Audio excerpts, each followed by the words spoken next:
Welcome, everyone, to Commonwealth Stadium in Lexington, and welcome to ESPN's College Football Primetime. It's the SEC on ESPN tonight.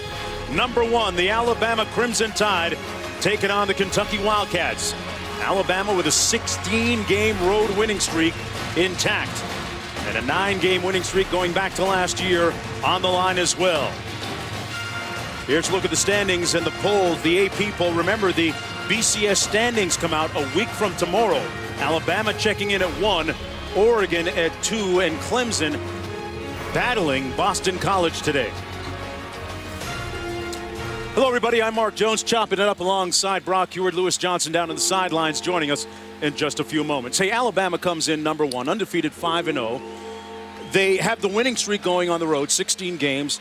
Now, their defense hasn't given up a touchdown in 3 games. Their quarterback is the winningest quarterback in school history. Nick Saban, their head coach, Brock, says, we're still not dominant. What does he mean by that? Well, it's not just talk. That's where the standard is in Tuscaloosa. That bar is set that high, and they were so good and have been so dominant, Mark. And to me, he was really referring to the line of scrimmage, where there is some work to be done. When you talk about the line of scrimmage and winning that, ultimately, what does it look like to the playing eye, and what should it look like? A season ago, I think Alabama had one of the best college offensive lines we have seen, and time and again, they would get to the second level. You will hear me talking about it this evening, getting a hat on a hat and allowing your stars and your playmakers to get to the perimeter. At times this year they've done it, but it's been wildly inconsistent. And watch Colorado State. This wasn't a one-time play. 22 carries, 66 yards. The amount of penetration, not letting these backs get started, not getting to the second level.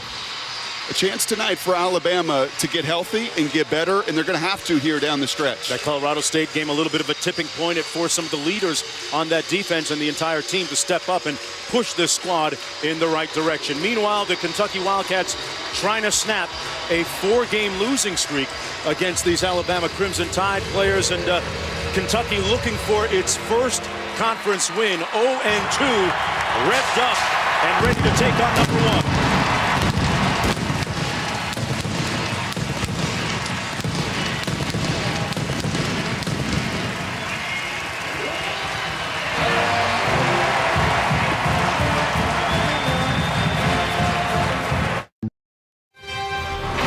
ESPN College Football Primetime, brought to you by Residence Inn. It's not a room, it's a residence. Timberland, the quality and heritage you trust, with new styles crafted for today. And Coke Zero, reminding you to enjoy everything this football season. And a look at Za'Darius Smith leading the catwalk with an almost religious type zeal, heading into the stadium, getting ready to take on the number 1 team in the country, the Alabama Crimson Tide. Kentucky looking for its first conference win of the season.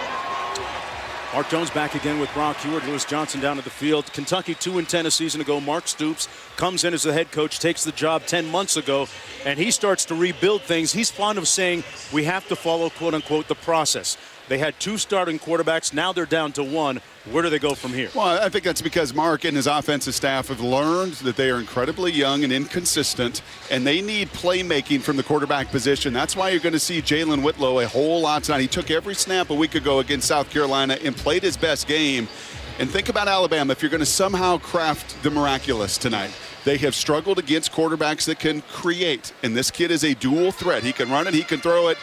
And oh, by the way, he's from the state of Alabama as well. Some special feelings for him. Just 19 years old, Lewis Johnson. Kind of young. That's exactly right. Very young, from the state of Alabama, as Mark just mentioned. I watched him very close during warm-ups, and he looked good. All of his throws were crisp, and he seemed to be in control of himself.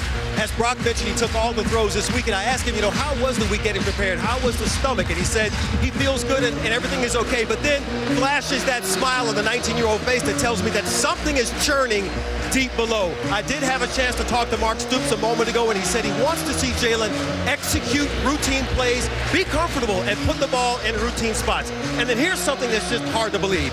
This young man grew up in Prattville, Alabama, just 91 miles from Tuscaloosa, only 69 miles from Alabama, and I asked him which team he dreamed to be a part of as a kid. He said neither. Go figure.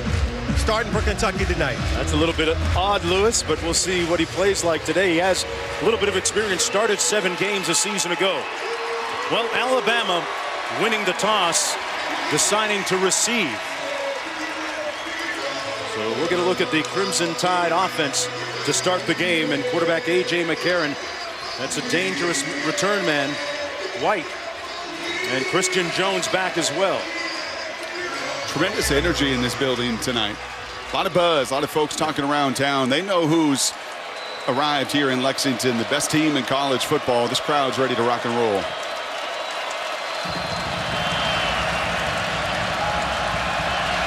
Andrew White and Christian Jones back deep. It's going to be Jones taking out of the end zone, 3 yards deep.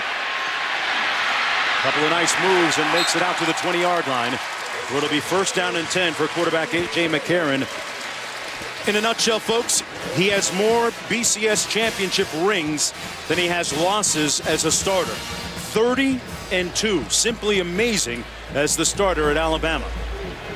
As a redshirt freshman, he was part of that championship team, and he has continued to grow as a quarterback throughout the course of his 5 years on campus. Has the highest winning percentage of any Alabama quarterback in the school's history. T.J. Yeldon, the lone back. And it's Yeldon on the carry. Brought down for a gain of about 1 on the play. As we take a look at our Chick-fil-A impact players. I just have a sense we're going to see a whole bunch of T.J. Yeldon tonight. This offensive line wants to get going. Nick Saban has preached, as we just talked about, a level of physical dominance. And right in the middle for University of Kentucky, the SEC's active leading tackler with over 250 in his career, Avery Williamson, is the Wildcats' best player according to the head coach, and he's going to have to play his very best tonight. Has that left hand all bandaged up. Second down and 9. White in motion. Sets to the left. It's White underneath. A nice run and a couple of nice moves. First down out to the 38-yard line. DeAndrew White, who made that circus catch last week for the touchdown against Georgia State. And AJ is just so steady, so good in that play action pass. That's the staple of everything Alabama does. It's the heavy run, the play action pass off of it.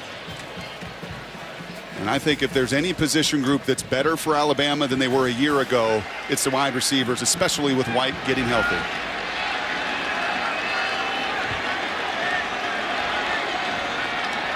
McCarron tipped up and incomplete. Harmlessly tipped by Zadarius Smith. Well, let's go back to last week in that game against Georgia State and that catch by DeAndrew White. It was one of the SportsCenter top 10s and worthy. And I mean worthy. Brock, that's about as good as it gets, man. That's how you gain the ultimate trust with your quarterback. That's just simply throw it up, and I know you're going to get it.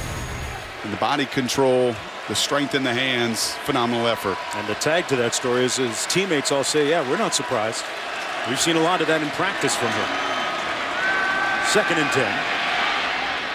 Underneath Yeldon, a receiver out of the backfield. And pushed out of bounds just a little bit short of the first down by Eric Dixon. The more film you watch, there's been a very common thread with the opponents playing against AJ and these wide receivers, and that is force the checkdowns. Lots of deep coverage. The safeties protect everything deep and make you earn it underneath with those completions. And if that is your strategy, then you cannot miss that first tackle. You've got to bring these Crimson Tide, be it running backs, tight ends, those checkdowns, you got to bring them down. 3rd and 1. Wildcats loading up the box. Yeldon on the carry, and he'll get the first down. Pascal making the stop. But T.J. Yeldon, the team's leading rusher, 445 yards on 72 carries, a healthy average of 6.2 per pop coming into the game tonight. A lot bigger than people realize, too, Brock. Good size at 6'2". You better wrap.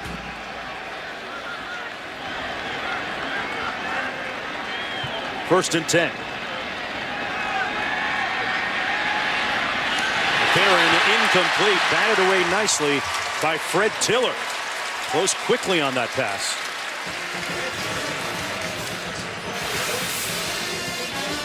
It's an excellent job coming right at you there. The vision and the awareness in the zone coverage there. Anytime those eyes are focused back on a quarterback or looking inside, you know it's not man-to-man, flips the hips, knocks down the first down play. 2nd down and 10.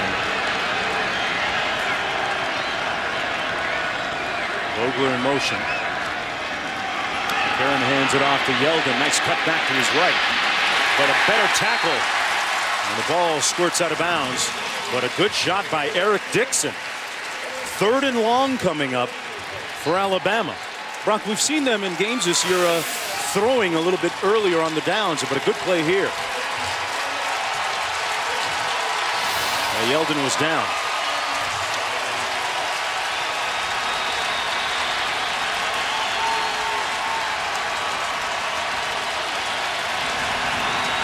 Chance for the defense to make a statement here early.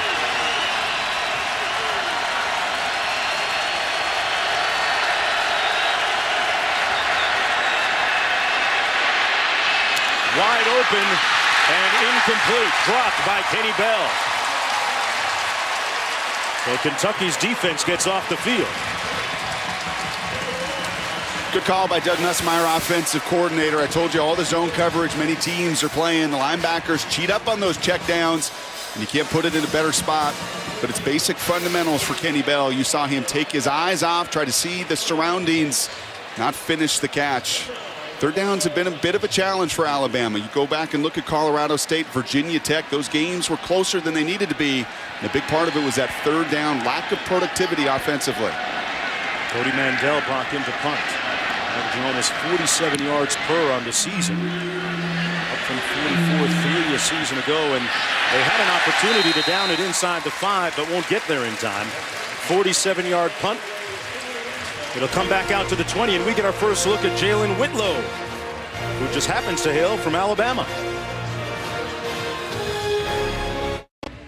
Visit WatchESPN.com or download the Watch ESPN app to watch ESPN live anytime, anywhere. Brought to you by Vizio. Well, one of the most iconic figures and legendary coaches in all of college football. There he is in the fedora, Paul Bear Bryant. Some may not know that he actually was the head coach of Kentucky from 46 to 1953, and then had that wonderful run at Alabama, 6 national titles in the Pole era, most of all time. You know, I got one of those plaid hats back at the crib, right? 1st down and 10. And Whitlow's going to take off. And that's part of the reason why he ultimately wrested the starting job for himself exclusively from Maxwell Smith.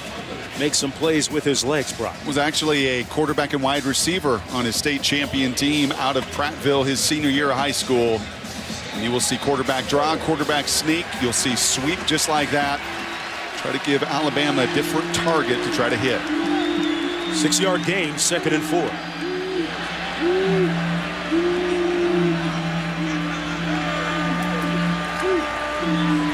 Whitlow didn't look off his receiver, and it's incomplete. In and out of the hands of DeMarco Robinson. Could have been caught. It sets up a 3rd down and 4. Their receivers going to have to make some plays today, Brock. Got to win one-on-ones. And you can do what you want to do to try to scheme and plan. And you're going to see plenty of bubble screens, get the ball out of the quarterback's hands. But ultimately, as Neil Brown, offensive coordinator, said, if we're going to get to the 4th quarter, keep this thing close, we have got to win those one-on-one situations just like that.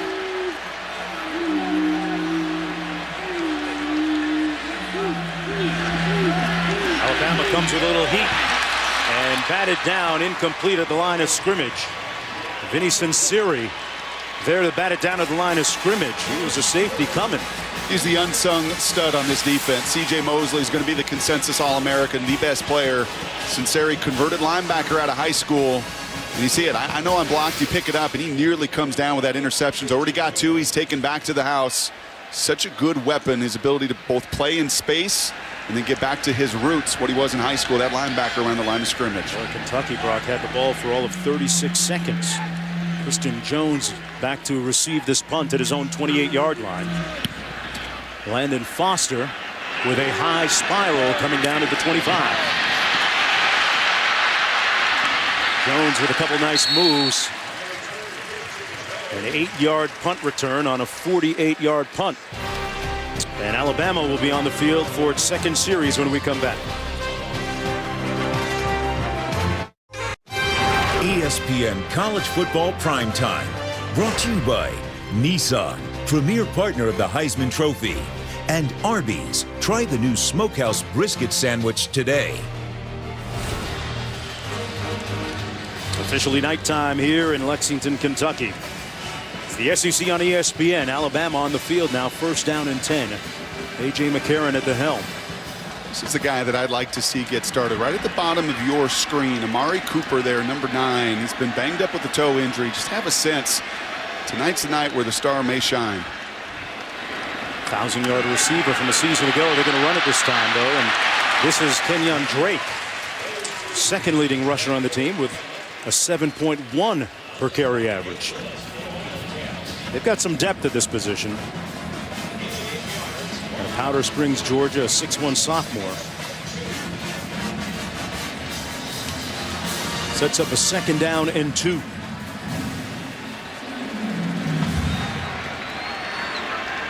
Perfect for your play action pass.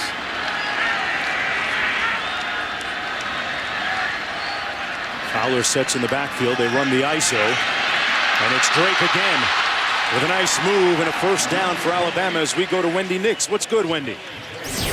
What's good is the primetime pulse, Mark. Here's a look at what's going on across our networks. On ESPN, Michigan and Penn State. The Nittany Lions have just kicked a field goal, 24-20, late in the third quarter. And on ESPNU, Georgia Tech makes the trip out west to face BYU. The Cougars with the 7-0 lead over Georgia Tech.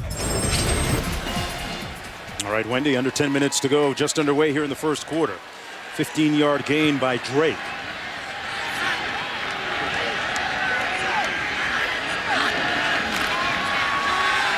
There's the play action. Plenty of time for McCarron, but nobody to throw to.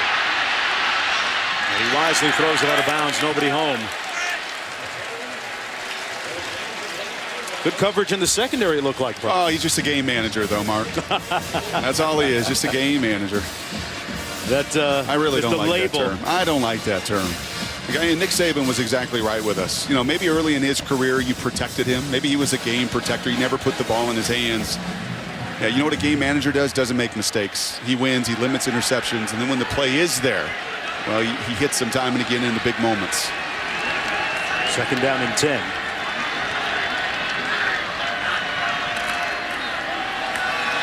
Hands it off over the right side. Drake still on his feet.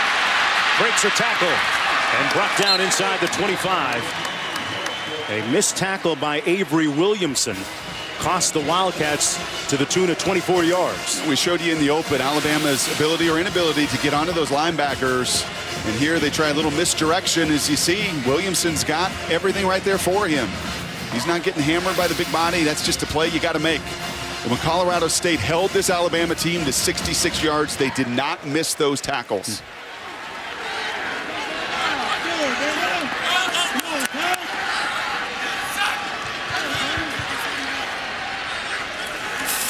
Drake getting the ball again. In for Yeldon and making his carries count, and he fumbles it. Kentucky got it.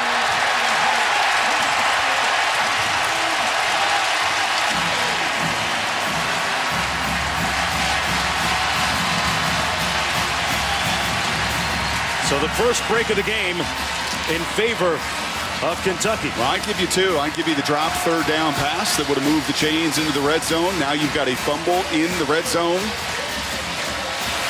It's exactly what you don't want to do when you come into an opponent's house. It's an excellent job there by Eric Dixon to rip at the ball, but you have got to secure that high and tight. And Fred Tiller made the recovery. And Kentucky will take over first and 10 from their own 13. Alabama, a team that doesn't turn it over. Rarely does.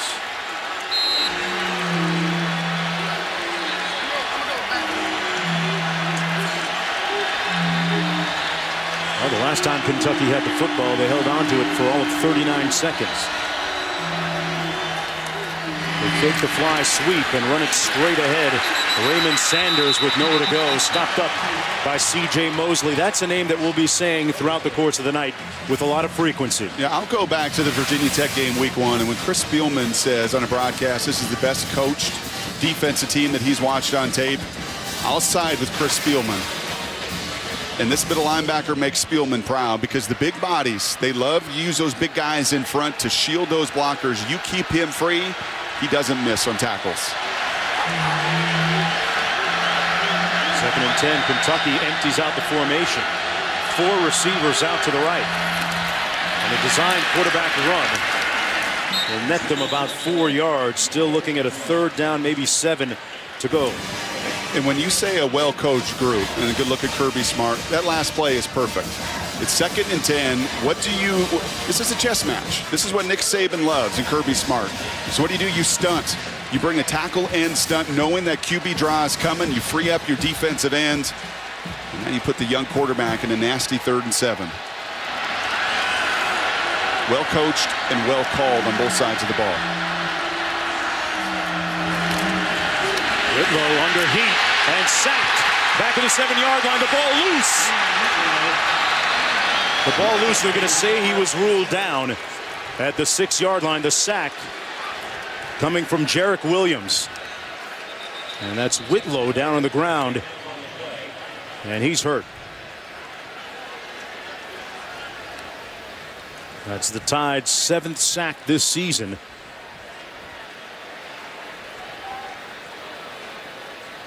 And Whitlow writhing in pain. Remember, he's making just his 2nd start since earning the #1 job. They had split quarterbacks for the first 4 games of the season.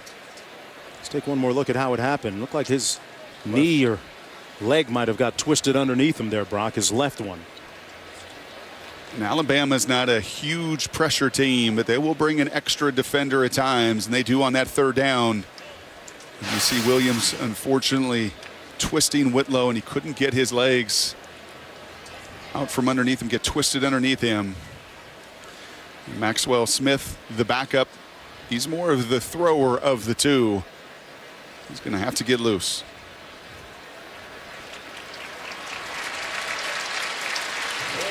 Mark Stoops watching with concern from the sidelines, and Whitlow unable to put pressure on that left leg. So if he can't go, obviously the equation changes offensively with Maxwell Smith in there at quarterback, should he have to come in. And he started a couple games this year and in fact had the biggest day offensively when they blew out Miami of Ohio for 300 yards passing. So he knows this system. He's comfortable. Unfortunately, with that injury to Whitlow, as you see him carried off the field, there goes all of your quarterback run, most of your creativity. And now it's going to be Smith's arm. It's got to get the job done. From the end zone, Alabama came after it. And Jones fields it back at the 35. A nice return out to the 47-yard line, a 12-yard punt return on a 58-yard punt. The fans booing because they wanted a flag. But it looked like the Alabama defenders slid right underneath them. Foster got it off in time. Didn't get touched.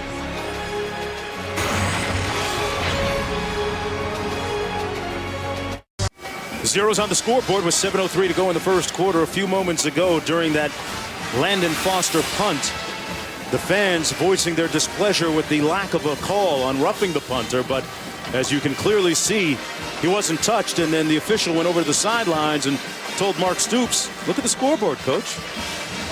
Missed him, went right underneath. Coach said, cool, it's all good. 1st and 10 coming back the other way. A.J. McCarron pulling the trigger for Alabama. Yeldon back in the ball game after Kenyon Drake fumbled on their last possession. Yeldon with a couple of spin moves brought down in midfield as we go to Wendy in the studio. Mark, thank you. It's official. We have a final for Oregon on the road at Washington. Their toughest test to date. They respond Marcus Mariota to Braylon Addison. And the Ducks win this one 45-24. The Huskies kept it close, but ultimately fall short. Utah, though, beating Stanford late in the first half, 21-14. Michigan, Penn State separated by 3. All right, Wendy, 2nd and 7. Ogler in motion, now sets to the right. Yeldon again. Over the right side of that offensive line and brought down at the 40. A nice gain by Yeldon, picking up 9 for a first down. Brock, that time they seem to get that second level that we talked about at the top of the show. Good movement on the right side of that line. Well, you just have to allow Yeldon to square up those shoulders and get going, because if he does, you're going to see Kentucky miss arm tackles. Everybody in college football does. It's that initial penetration that when you make him or any of these backs stop their feet, well, that's how you stop the run game. Yeah, he gets that momentum. He's difficult to tackle. 1st and 10 from the 40. Yeldon with a cutback. Got about 4. Let's go downstairs to Lewis. Well, Mark, absolute frustration for Jalen Whitlow, who just left the field on a cart. I just watched him hobble into the locker room. When he came to the sideline, the trainers were looking at the outside of his left ankle, down low there, the outside of the left ankle. They hit a couple spots with their fingers that raised him up off the bench. And when he got up to go to the cart, he slammed his helmet down, and there were just tears in his eyes. You could just see the frustration. I don't know how he comes back, but we'll wait for more of an official update from Kentucky shortly. All right, thanks a lot, Lewis. Yeah, bad news and tough break for Whitlow. 2nd down and 6. O.J. Howard sets. Little bootleg action and a nice catch by Howard wide open. The freshman with a nice move down to the 11-yard line. He's been an emerging weapon for Alabama. And you could see that from the start. Kentucky was confused or trying to substitute. The one thing Kentucky wanted to do was create some communication issues for Alabama. That's been one of their challenges this year with 3 new starters up front. So they're trying to shuffle some different groups in, give them 4-man fronts, 3-man fronts, but that time they confused themselves to the point that they leave the tight end wide open. Kentucky having a tough time substituting on time and now forced to call a timeout. Or be faced Kentucky, first with timeout being of the half. disconcerted on the field. Timeout with 4:35 to go in the first. Back after this. Back under the lights at Commonwealth Stadium. Alabama with the football at the Kentucky 11-yard line after the Wildcat timeout. And they get their personnel that they want on the field, which seemed to be the problem a moment ago. Alabama with 125 total yards so far in the ball game. Kentucky with 0.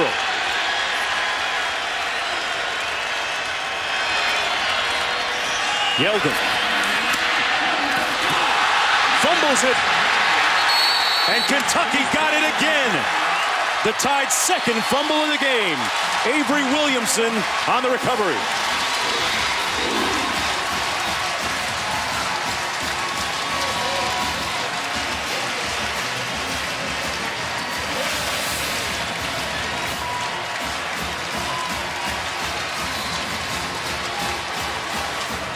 I mean, that's inexcusable, to be quite honest with you. There's times on fumbles that you'll see vicious hits or contact, get a helmet right on the ball. And those are 2 fumbles, and both of those are critical errors on the grade sheet for Alabama, both in the red zone. Exactly what you don't do against an inferior opponent right now in rebuild mode. And that's 3 drives. A drop pass and 2 fumbles, and you know that's going to draw the ire of the head coach. He may not be showing it quite so much, but his gut is turning, knowing you don't come into any venue in this SEC and fumble around.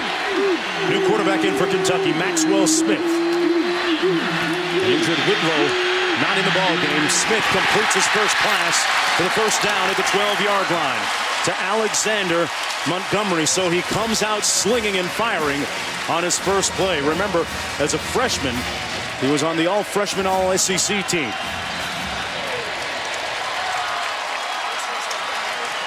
That's their first down of the ball game.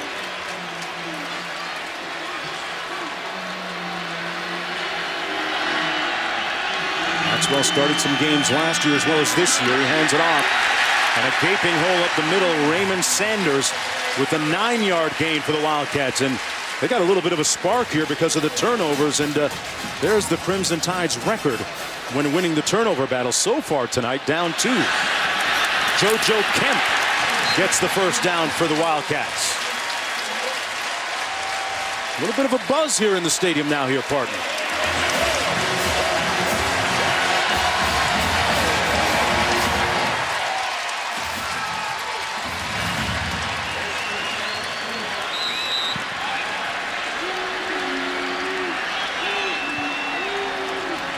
Smith taking the snap from his left-handed center, John Toth.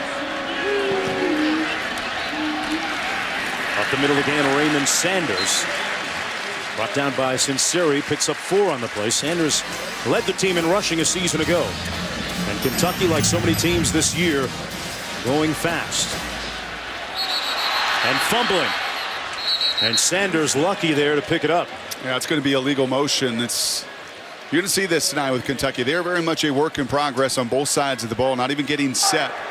False start, number 1 on the offense. 5-yard penalty, second down. And both Mark Stoops, Neil Brown, they know what the picture is supposed to look like. And Mark knows defensively, as you can see, the quarterback's not even ready for the snap. He knows defensively he doesn't have all the packages in that he wants. It's a fine line knowing he can't just line up and play vanilla against Alabama, and same with Neil Brown offensively. He has a level of frustration because he knows what the picture will eventually look like. But right now, just trying to get the basic fundamentals down. 2nd and 12.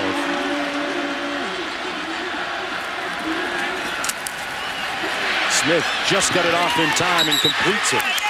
Out of the 27-yard line to Anthony Kendrick, the backup tight end, picking up 3 on the play. So 3rd down and about 8 to go. So they're going to have to jump this game up a little bit with some tricks and some mirrors and smoke bombs. A little bit, but understand here that Maxwell, I'm just watching walkthrough yesterday. He took plenty of reps. He's taken lots of snaps. This isn't a situation where for Neil Brown, you've got a backup that's never been in the fire before. He has. He's just more the thrower. They're going to have to live by the pass a bunch more tonight. 3rd and 9. Has time and incomplete.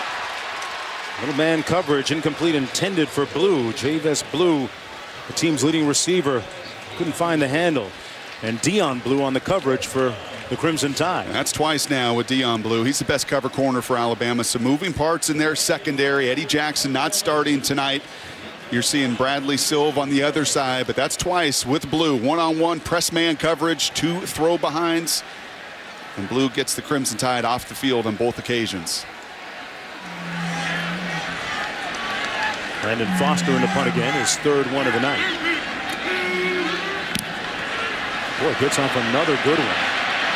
Jones won't have a chance to return this one, and good directional punting there. Out of bounds at the 26. Well, get your NFL Sunday started on ESPN at 10. NFL Countdown as host Chris Berman and the gang providing all the latest news and updates from stadiums around the league right up to kickoff. And then before you set your lineups, catch Fantasy Football Now at 11 a.m. on ESPN2. Our expert providing the latest news, injury reports, and predict the top fantasy performers. And the question that lingers out there, is Gronkowski going to play? It's like, I'm sure all your callers to your radio show always ask, right? Every week?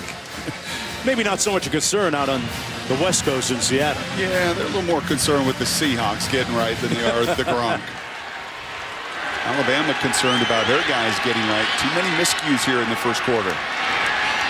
McCarron, dangerously incomplete, intended for Jones. Been a night of mistakes and miscues and miscalculations for the Crimson Tide. A drop pass there by Kenny Bell. The first fumble of the game by Drake.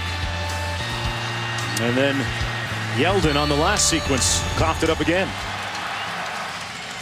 So Lou Saban wasn't just, Nick Saban wasn't just, bumping his gums when he told us that we're not dominant yet. So far, anyway.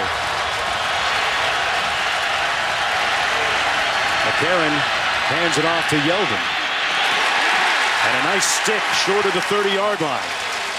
Rumpf was there to lead the way, and it's 3rd down coming up on the gain of 4. Yeah, the big fella's filling it up. Rumpf, the 300-pounder in the middle, getting down the line, and his compadres flying to the football. That's what Mark Stoops teaches. It's what he's always done every stop he's been a tremendous defensive coordinator because he gets helmets to the football. And this stadium, they're feeling some of those miscues by Alabama. Told you coming in, it was cranked up and ready to go. You're going to hear them on third down. And a flag. We may have another substitution issue.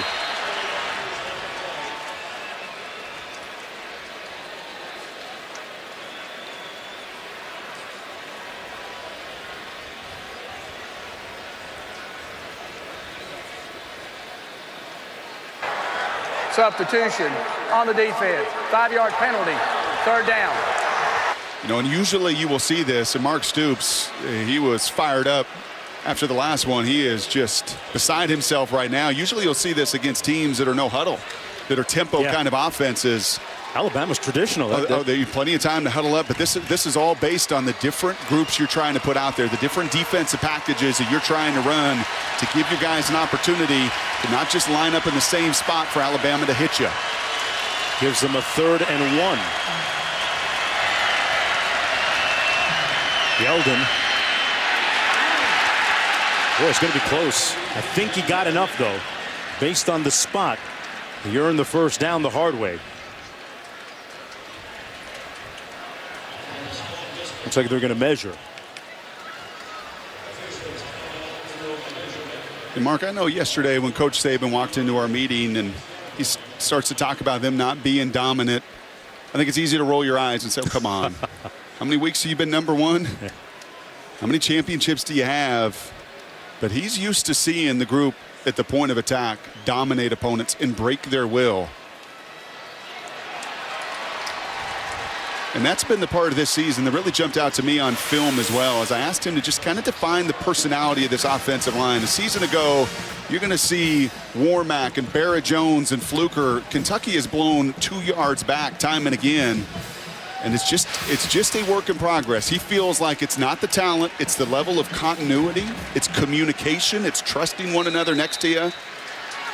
But I think there's also some competition with some young guys behind these veterans to really push them to get what Saban wants. McCarron finds O.J. Howard, makes a nice move to get another first down, just shy of midfield as we go back to Wendy in the studio. It's a Taco Bell studio update. Georgia Tech on the road at BYU. This game on ESPNU. But check out this catch. Tyson Hill to Cody Hoffman. Just a beautiful catch. Worth another look. Hoffman, 3 catches, 66 yards, 14-7 BYU. Right when he back here after the 12-yard pickup, it's first down and 10. Less than half a minute to go in the first quarter. Alabama surprisingly has not scored. McCarron taking a shot deep. Jones incomplete. Broken up nicely by Blake McLean. Well, at some point you thought Alabama would try and pop the top on that defense. But a nice defensive play by McLean. And a flag down.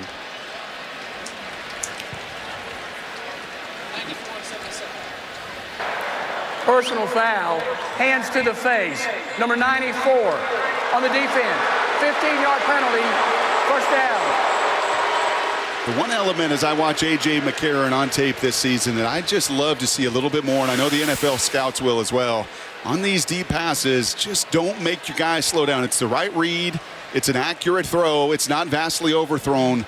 But those are the throws that you got to just find a way to hit, and the obvious penalty there by Zadarius Smith, hands to the face of Quanjo. Then he had his brother Cyrus Quanjo come in and have his back a little bit, but still a first down, 18 seconds to go. And tough sledding so far, surprisingly, for the #1 Alabama Crimson Tide. Yeldon, who's fumbled once in this game, lunging forward to the 30-yard line. Got 6 yards, and that'll probably punctuate the end of the first 15 minutes of play here under the lights at Commonwealth Stadium. #1 Alabama 0, Kentucky 0. The Big Blue Nation will take it. Back on the other side.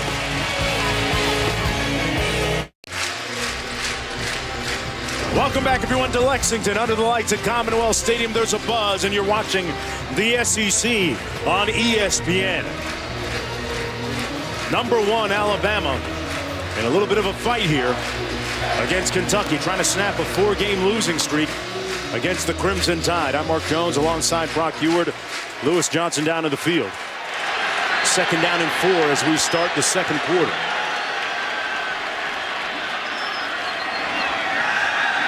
Play action.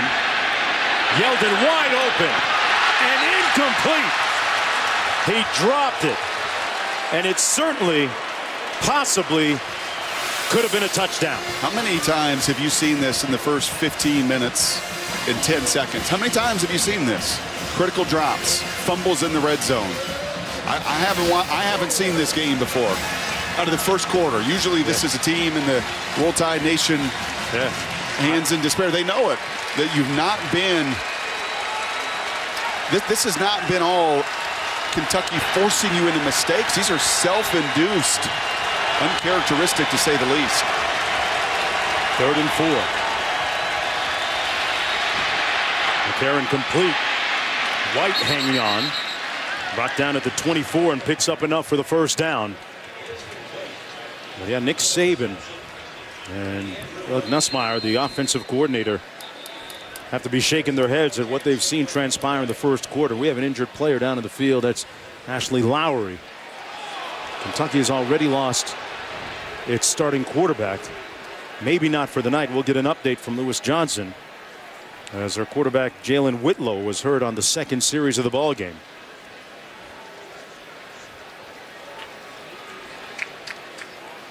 We'll be back in a minute.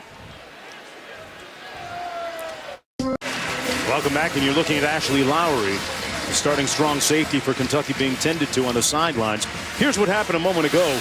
Watch what happens, Brock, late on this play. Ari Kwanjo comes in, number 77, and that looks like a penalty to me. You can play to and through the whistle, but you cannot lead with the crown of your helmet into the small of someone's back around the pile. I'm shocked that did not draw a 15-yard penalty. 1st and 10 from the 24.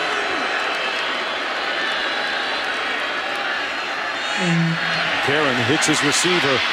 Amari Cooper made a nice spin move. His forward progress is going to give him enough for the 1st down. And Brock, that's the guy you're looking to break out tonight. His helmet comes off, so it's like he might have to come out. He does. Well, he's the guy they're going to need down the road against an LSU and against some of the elite competition. You're going to need Cooper to be the difference maker he was a year ago. Nice to see Lowry back in the game, but Cooper has had an injury, a toe injury this year, just been hobbled, not quite right. Nick Saban telling us yesterday he's getting closer than ever.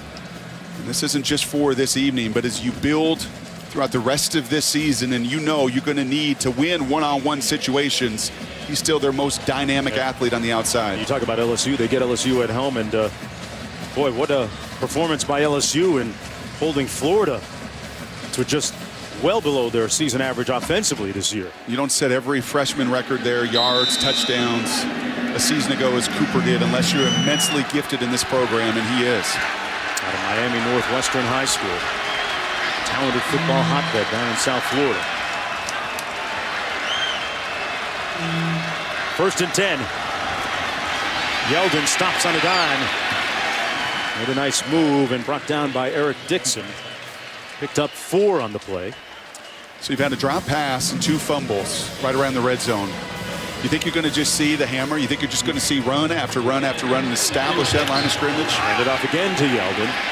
And Yeldon is stopped up after a gain of about 2. Brock, Alabama going quick now offensively. What's the thought process behind that? Let's get yourself out of some of this funk that you're in. And stop thinking about those mistakes that you made. You know, you go react, you play fast. You're trying to keep those defensive packages off the field for Kentucky. And just try to get yourself, kickstart yourself into rhythm. 3rd and 3. Wouldn't this be huge if Kentucky can hold Bama to just a field goal here? Alabama's fumbled twice in the red zone.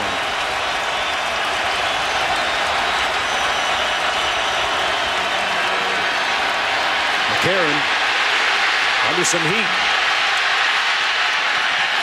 And he throws it away. That's a win for Kentucky on defense. 4th and 3, and in comes the field goal unit.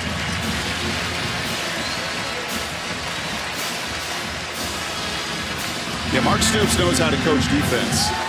And A.J. had nowhere to go with the football. Pretty good protection. Yeldon stepped up into the gap, picked up the blitzer, but nowhere to throw it for.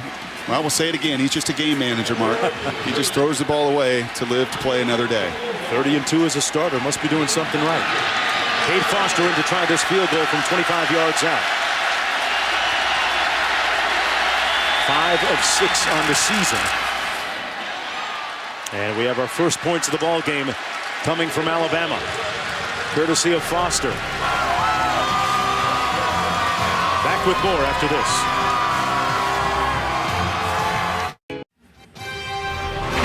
ESPN College Football Primetime, brought to you by Pennzoil. We know it doesn't matter what you do in your car. It only matters what you put in it.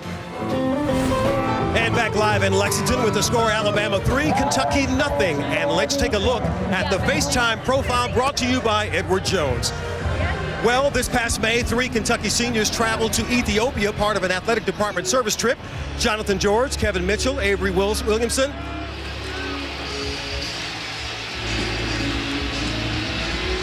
Yeah, the great magnanimous gesture by the Kentucky football players in their trip across the seas to do some good work on behalf of the school. And Lewis will tell us a little bit more on that a little bit later. Well, the stat line doesn't show it, but they're getting some good work in. 181-30. They've been outgained, but you force a couple turnovers. You force the field goal there, just 3 points. And that's, you said it earlier, that's a win for Kentucky. And to be sitting here into the second quarter down just 3, that's another win. Let's see what Maxwell Smith can get done here on his second series. If you're just joining us, Jalen Whitlow, starting quarterback for Kentucky, knocked out of the game on the game's second series, suffering a leg injury. Lewis Johnson getting us an update in a bit on that. He's still in the locker room being tended to. Maxwell Smith in the ball game now. They had a 2-quarterback rotation up until the previous game last week against South Carolina, a game in which Whitlow started and went the distance, actually had 3 touchdowns in that near-miss comeback, and that loss to South Carolina. Maxwell Smith in now.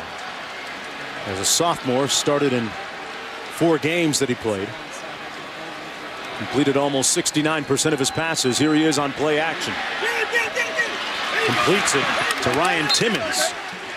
And Timmons, one of those young receivers that they have, trying to build on. Alabama is going to make you earn every single yard. And I know A&M had a field day, but you look at the other 4 games, they have been so sound. They don't make mistakes. They don't drop coverage. They don't give you anything. You have got to earn every completion, every hard yard. Even that completion gets you 0.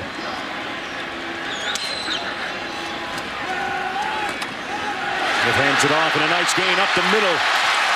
Raymond Sanders with a first down run.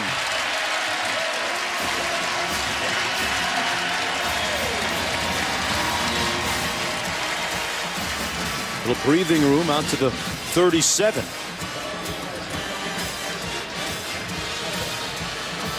We got one of the linemen, Kevin Mitchell, looked like he blew a tire. 12-yard gain on that last play.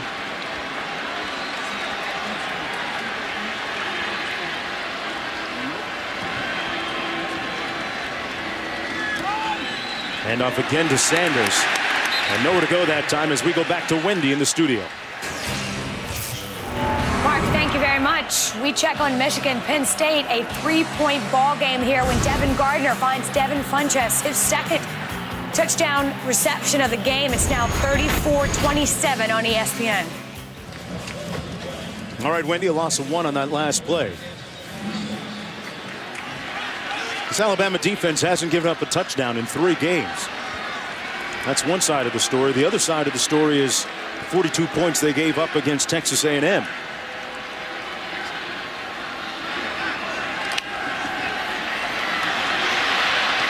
Almost intercepted in and out of the hands of Vinny Cincinnati, who's already has 2 pick sixes this year, and he comes up limping. Coach's son, he is so savvy, and Smith better be very, very careful staring down those routes between the hashes. Cincinnati all over that. And you're right, that looked very eerily similar to the Virginia Tech, Texas A&M pick sixes he had just a half step away. One of the real leaders back there in that defensive backfield. Kentucky is yet to convert on third down tonight. They're 0 for 3.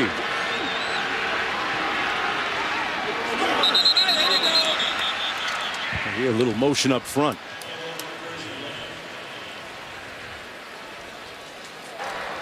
False start, 70. Offense, 5-yard penalty, third down. Kentucky looks a little disjointed tonight, Brock. Not only, well, on both sides of the ball in terms of getting personnel in and out of the game, and it's not all on the same page, it looks like. Yeah, quality opponents can do that to you. A little different voice now under center or in the shotgun for Kentucky. This is what Neil Brown said. If they can get drives started, they've had some success. But if they don't get those first downs or they get a negative play, awfully hard to get in a rhythm for them.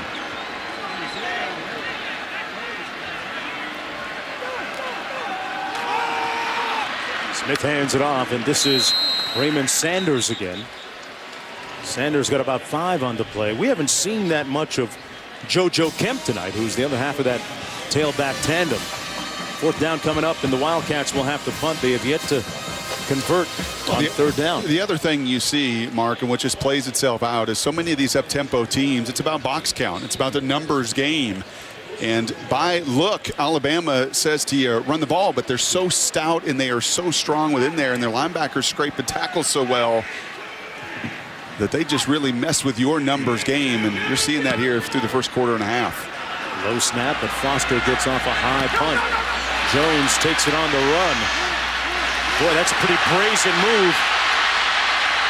Looking for a couple of blockers, got 1 or 2. And Jones with a nice punt return into Kentucky territory at the 43-yard line. He's already taken one back for a touchdown this year. Had one against Virginia Tech.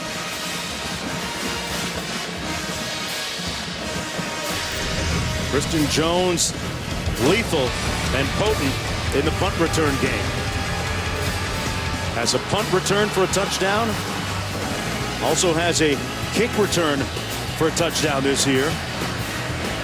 And to show you that he's like that Swiss Army knife, he can catch for touchdowns too. Yeah, all in one game, and they needed him that first game out against Virginia Tech. That group with the Hokies, and they've shown it this season. That's their only loss. They played good defense. Jones was the X factor in the special teams game. Let's see if that return could ignite this offense and this whole team just a little bit. Play action. Taking a shot down deep. Caught at the 1-yard line. What a grab by Kevin Norwood. 42 yards to the 1-yard line. Not exactly how you draw it up. Kentucky keeps the deep safety in the middle third, but A.J. says enough's enough. I trust my athletes more than your athletes. I'm just going to give Norwood an opportunity, a jump ball there, and he shows you he can go just a little bit higher than Lowry and Willie. Double coverage. First and goal from the 1. Wow. Drake. Touchdown, Alabama. Their first one of the game.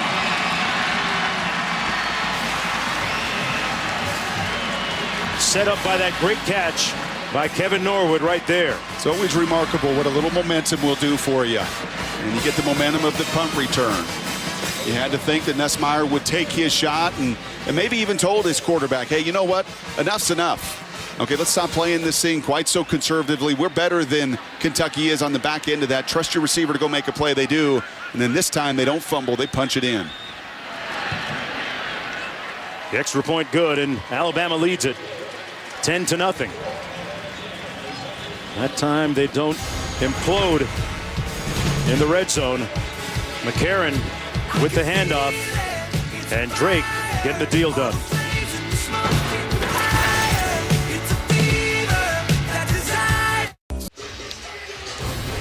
Andrew Luck and the Colts look to stay on the winning track as they head out west to face Phillip Rivers and the Chargers, who try to get back to 500. Coverage beginning with Monday Night Countdown at 6:30. Then Indianapolis, San Diego, Monday at 8:25 on ESPN. Also live on Watch ESPN. Hey, what about Andrew Luck and what he did to that Seattle team last week? Yeah, a little surprise? Not many people do that against that secondary. I actually was asking Pete Carroll on Monday after that game, and Pete agreed with me. I've never seen Andrew play as well as he is right now. He was obviously tremendous collegiately, the #1 pick, Tom McShay's highest guy he ever graded, right there with a Peyton Manning, and he's only gotten better here very early in his professional career. From the goal line, Blue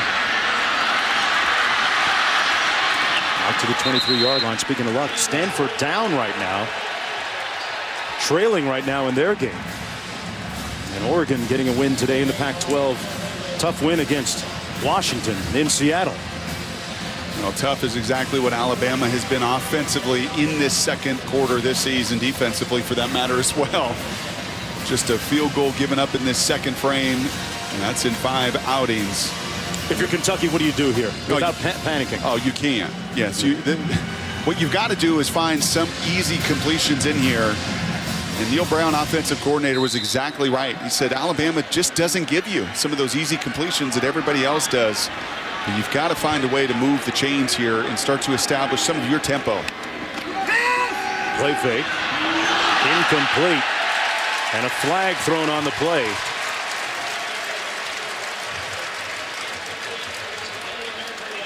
Robinson, the intended receiver.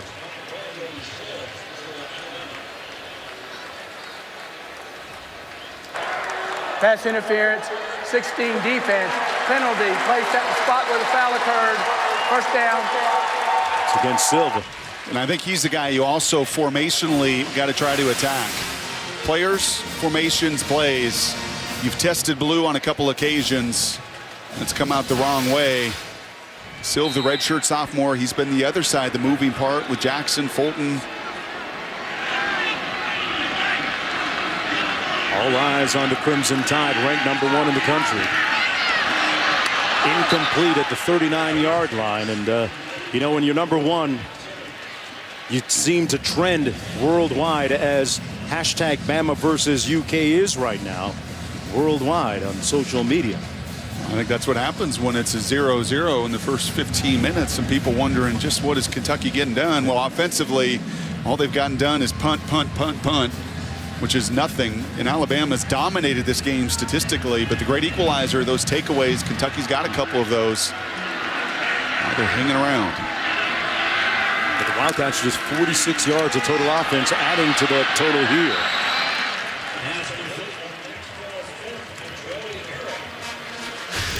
Remember, this would happen earlier to Jalen Whitlow, the starting quarterback. Injured on the second series of the ball game and has not returned since. Lewis Johnson reporting he was taken into the locker room, visibly upset, tears coming down his cheeks. And Maxwell Smith taking over. Willie Herrick making that last catch. 3rd and 3 coming up. Boy, how he got that pass off to Sanders, I'm not sure. It's out of bounds. But that pass came out of a pack of white jerseys. Almost looked like Smith was swallowed up back there.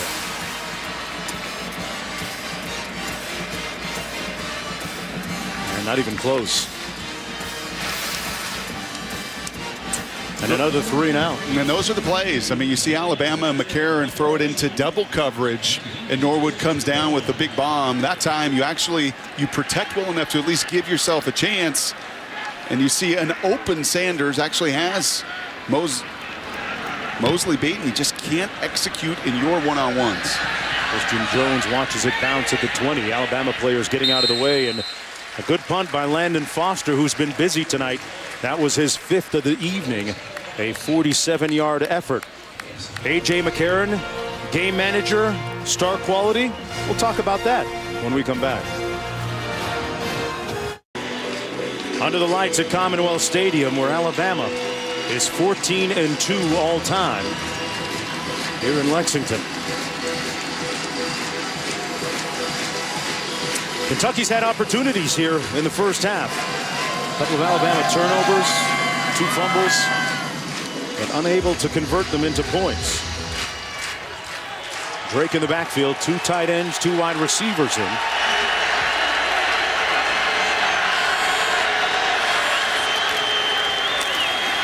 Drake found a hole over that right side, and good push out near the first down, Brock. Take a look at that picture compared to early in this game. That is what you're looking at. That's physically dominating your opponent. That's blowing them off the ball. And be it Yeldon, be it Drake, and you're not even seeing the young puppies as well. You get them ahead of steam. I mean, you see how hard it is for Kentucky to gain a yard. When you just get that movement at the point of attack, that tide, well, quite literally starts rolling. You get big chunks in the run game like that. Nick Saban says that in the last couple of games, they've improved their consistency of performance. And it's trending in the right direction. He pointed to the line of scrimmage in particular in terms of that improvement. Quandro brothers, Chad Lindsey, Anthony Steen, and Austin Shepard. Grant Hill also getting an opportunity at right tackle. You're going to measure here for the first down.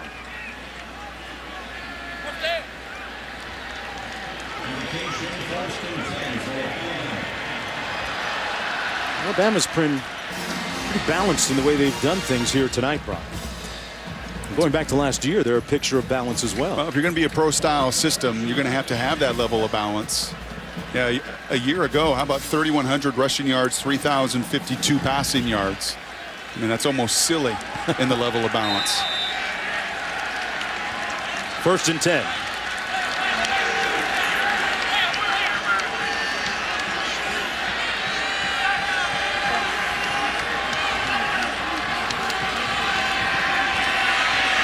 McCarron steps up and falls forward to the 24-yard line. Zadarius Smith making the tackle for Kentucky, a 2-yard gain on the play. To McCarron's credit, the theory is that he's resisted the temptation to force deep balls and just take what the defense is giving him. You're laughing. Well, give me more after this play. 2nd and 8. Look at that game manager tag. That can be a little bit of a curse in the way it's perceived. Hands it off to Drake, and Drake got about 4 on the play. But what about the fact that it's a little dink and dunk, and once in a while he'll take the shot, but not the big explosive plays? Well, I just don't see that. That just doesn't show up over the last couple years. Now, you want to look at his first 12 starts of his career? Sure. They really protected him. And I love the story in the conversation with Nick Saban yesterday, walking us back to the beginning of his career when it was, hey, you're not going to beat LSU in the championship unless, AJ, we trust you. And I'm telling you, we're going to trust you. The game's in your hands. And really from that moment forward, you don't see a system, you don't see play calls that don't trust their quarterback. 5th-year senior looking at 3rd and 4. Out of the backfield to Drake, complete. Efficiency, there it is, 1st down. And I think most people, Mark, will associate a game manager as, wow, we got to manage it from the play calling situation. We got to manage it from the other phases of the game. We got to manage it because we don't really believe he can win the game for us if asked. And he's proven it. 30-2, the highest winning percentage, not just for the Crimson Tide. That's the highest percentage in the history of this conference at 30-2. Not in total wins, but winning percentage. And you can't get that done no matter how good the supporting cast is if the people calling the shots don't trust and believe in your talents. 1st and 10. That all day comes underneath, and it's dropped by Drake. When asked about that game manager tag that McCarron has been tagged with, he says, you know what, hey, I don't care as long as we keep winning. You know, and he is evolved and come a long way from the time he was a true freshman and they made him scrimmage with the 3rd team scout team, and he was frustrated. Bad body language came into Coach Saban's office afterwards, and Coach Saban said, you know what, you didn't exactly pass that leadership test, but he understood the point that was being made and has grown exponentially since that time. McCarron taking off. Out to the 45-yard line, about 3 yards short of the 1st down, picked up 6. Pretty impressive numbers. The winning percentage, #1 all time in the SEC and at Alabama. 59 touchdown passes. Every one he throws is a new record. Well, as you said, as he worked his way in his redshirt year, he was the backup by the end of the season. Won a ring there when McElroy was the starting quarterback. He's got 3 rings. They continue on this pace and this path. Who else can say I can walk away from my collegiate career with 4 championship rings and me holding 3 of them as a starter? It's unheard of stuff. 3rd and 3. Pass complete. Good enough for a first down on Kentucky's side of midfield. Kevin Norwood went low to hang on to it, picks up 6. And back-to-back 3rd down conversions.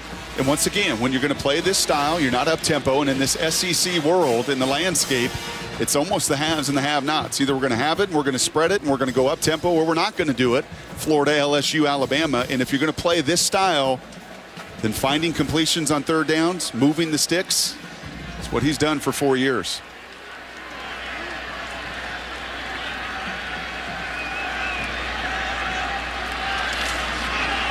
Hand it off to Drake going into the boundary, and a good stick right there at the 48-yard line. Number 26, Eric Dixon, bringing the heat and the wood. He's got a play that can get this defense ignited.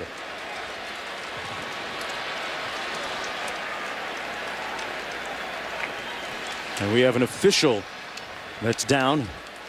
Looks like he may have gotten tangled up in that last play.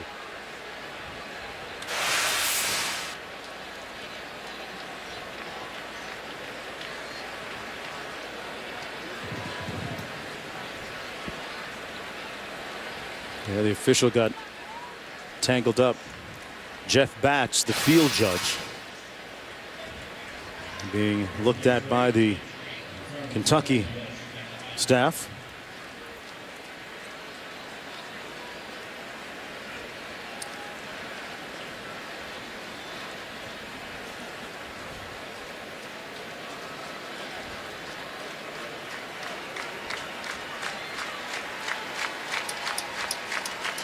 Hey. 5:08 to go. Backup ready for action. Yeah. We're going to take a timeout and sort it out when we come back.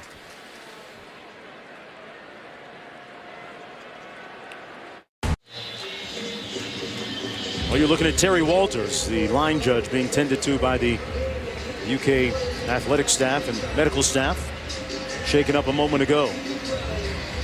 But right now, Alabama leading 10-0. Brock, what's the first thing when you look at the storyline of the game, the way it's developed and emerged so far, that jumps off the page at you? Well, it's going to be the miscues of Alabama in the first quarter and then cleaning it up. The big punt return, the shot that McCarron took, even into double coverage. And the defense doing what you would expect one of the elite defenses in this game to do, and that's completely shut down Kentucky with all 5 possessions, 5 punts, and just a few first downs all evening long. Drake in the backfield on 2nd down and 8.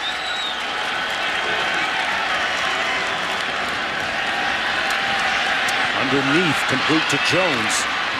And Jones inside the 40, enough for the first down. Christian Jones, such a weapon in so many different ways for this Alabama team out of Adamsville, Alabama. First down and 10.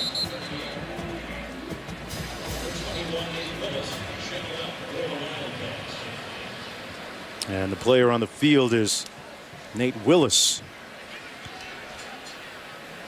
backup defensive back out of Pahokee, Florida. You know, you look at where some of the players are from Kentucky. Mark Stoops, all his years at Florida State, has some great connections in Central Florida, Northern Florida, and South Florida in particular. And you look at the recruiting now that they've been able to establish.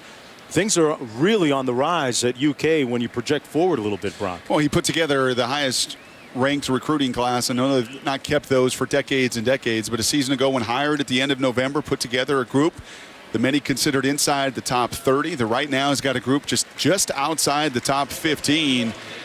And he has no grand illusions. He knows the work ahead of him, not only with the current kids in the program to get bigger and faster and stronger, but to recruit those difference makers, recruit some of the talent, some of the athletes, So you can go toe-to-toe a little bit more in this conference. He doesn't have to look far to look for a good blueprint to follow. You know, a lot of his philosophies align with, as you look at the recruiting ranks, one player in the 150, in the 3.5, in the 300, and 6 4-star recruits. But Stoops, Brock, worked with Jimbo Fisher, who worked a long time at LSU with Nick Saban. Yeah, and they know that it's not just the X's and O's. The lifeblood is your recruiting.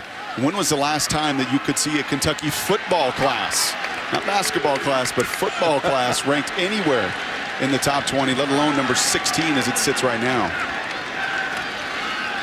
That's Jones on the sweep.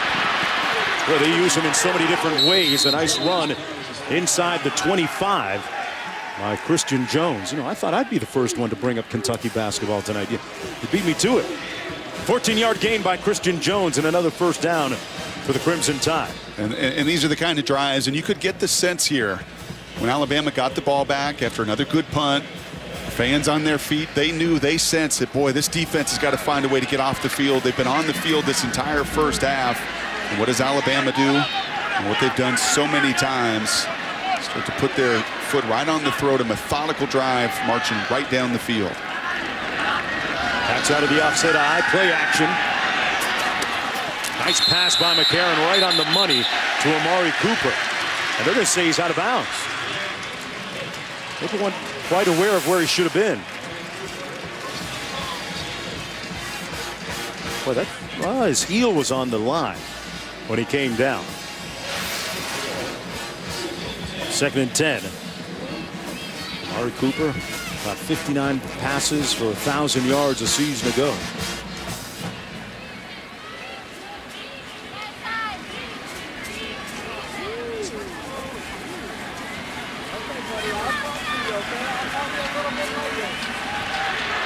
Yeldon in the backfield, single back set.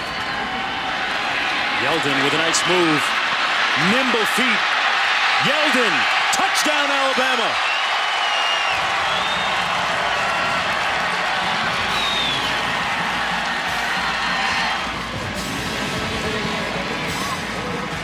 It can happen that quick with the volatility. You talk about the nimble feet, Mark. Here's the difference. Look at where the nimble feet occur. They occur 7 yards downfield. Not in the backfield, not stopped up, not the initial penetration. Tremendous push, a hat on a hat. And then you allow these big backs to make that one cut. And it's lights out. 6 in the SEC in rushing coming into the game tonight. Alabama's lead now up to 17-0 on his 5th rushing touchdown this season. Alabama's lead 17-0. Looking for their 6th consecutive win of the season. Yeldon with a touchdown run a moment ago. And when you look at Alabama, the abundance of talent they have, Brock, you know, when you have a guy that struggles like Drake did with the fumble, and then Yeldon comes in and Yeldon fumbles it, there's always a number 3 or even number 4 guy that you can go to if you're Nick Saban.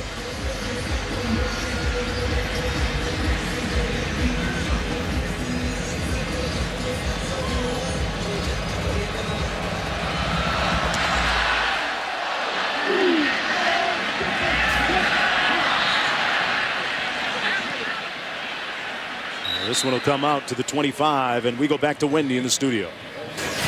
Mark, thank you. Penn State trailing Michigan 34-27. Look at the clock, 35 seconds. This team travels 80 yards in 33 seconds. An absolutely fantastic catch by Allen Robinson down at the 1. And then Christian Hackenberg here takes it in himself. The play would be reviewed. But the touchdown stands. Michigan misses a last-second field goal. We're tied and going to overtime. Been an eye-opening day so far. Look at the Texas surprise against Oklahoma. Missouri upsetting Georgia in Athens. And Georgia short-handed. Missouri did a great job nonetheless not to discount their performance. That's JoJo Kemp, a talented true freshman out of DeLand, Florida. Boy, Kentucky faced with a conundrum now. They can't let it slip away too far. And the second leading rusher on the team coming into tonight.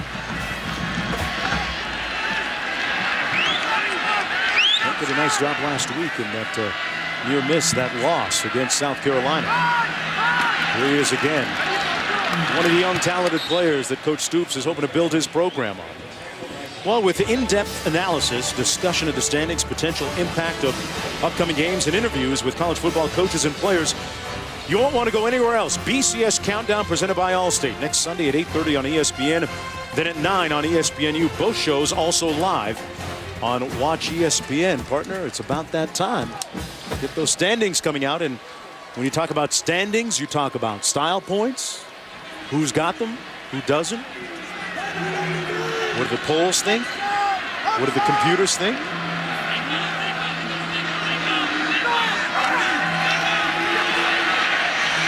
Pass incomplete, and they can ill afford to have Timmons and others dropping passes like that. Here's a look at the projected BCS standings by Brad Edwards. Brought to you by Allstate. The field next Sunday at 8:30. Stanford losing right now against Utah.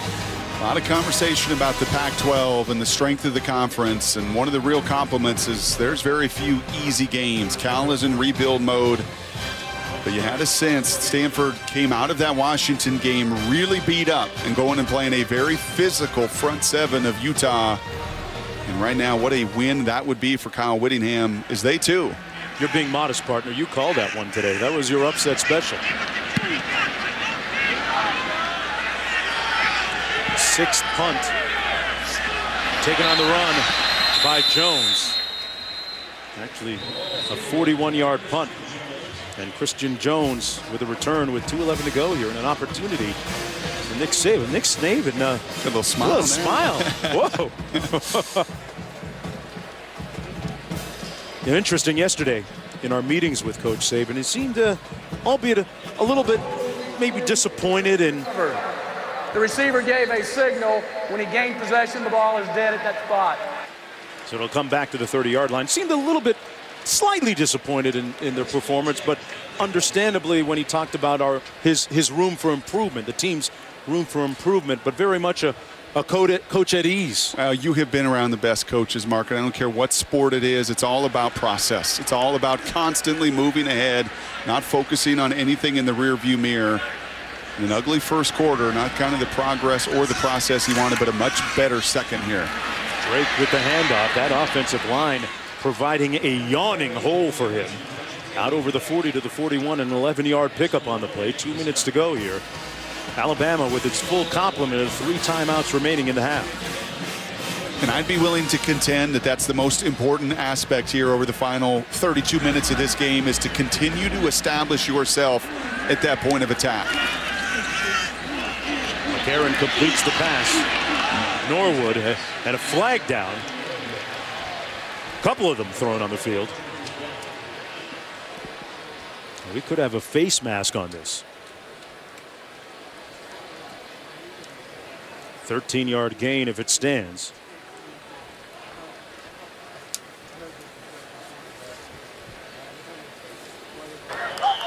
Personal foul. Grafting the face mask. 15 on the defense. Penalty added on to the end of the run. First down. Oh, he got it. Yeah, that's no it. doubt about that. No-brainer. And the reason, Mark, I said that point of attack and that line of scrimmage, because to me, you know so much what AJ and the rest of the crew can do, what these receivers can do, what your running backs can do. It's that component that's really been playing catch-up all season long and put together a really good second quarter here. Barron underneath to Drake, making a play with his legs, run after catch, and a lot of it down to the 7. We go back to Wendy in the studio. Mark, thank you so much. Coming up on the Outback Steakhouse halftime report, a pair of Pac-12 powerhouses in action. Texas gets a final word over Oklahoma, and Missouri with a big win over Georgia, but may have suffered an even bigger loss. We'll have an update with Todd McShay and Robert Smith coming up at the half.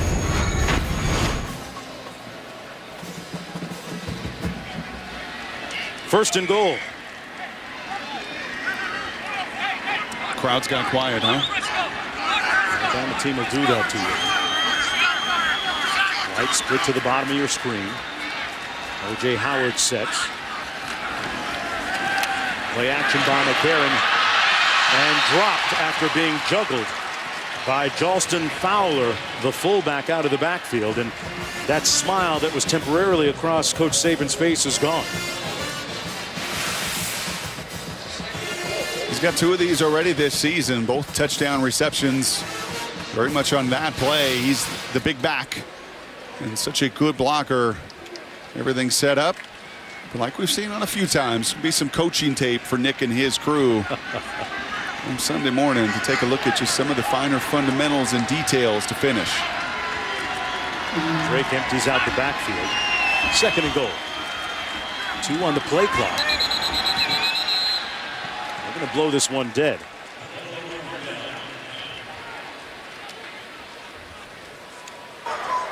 False start. 64 offense. 5-yard penalty. 2nd down. Another coaching moment for Coach Saban. Yeah, and keep an eye on number 64. That's Grant Hill, and you're going to see Nick Saban. He wants the time out here to gather his troops. Yeah, Mount Saban is about to pop here a little bit.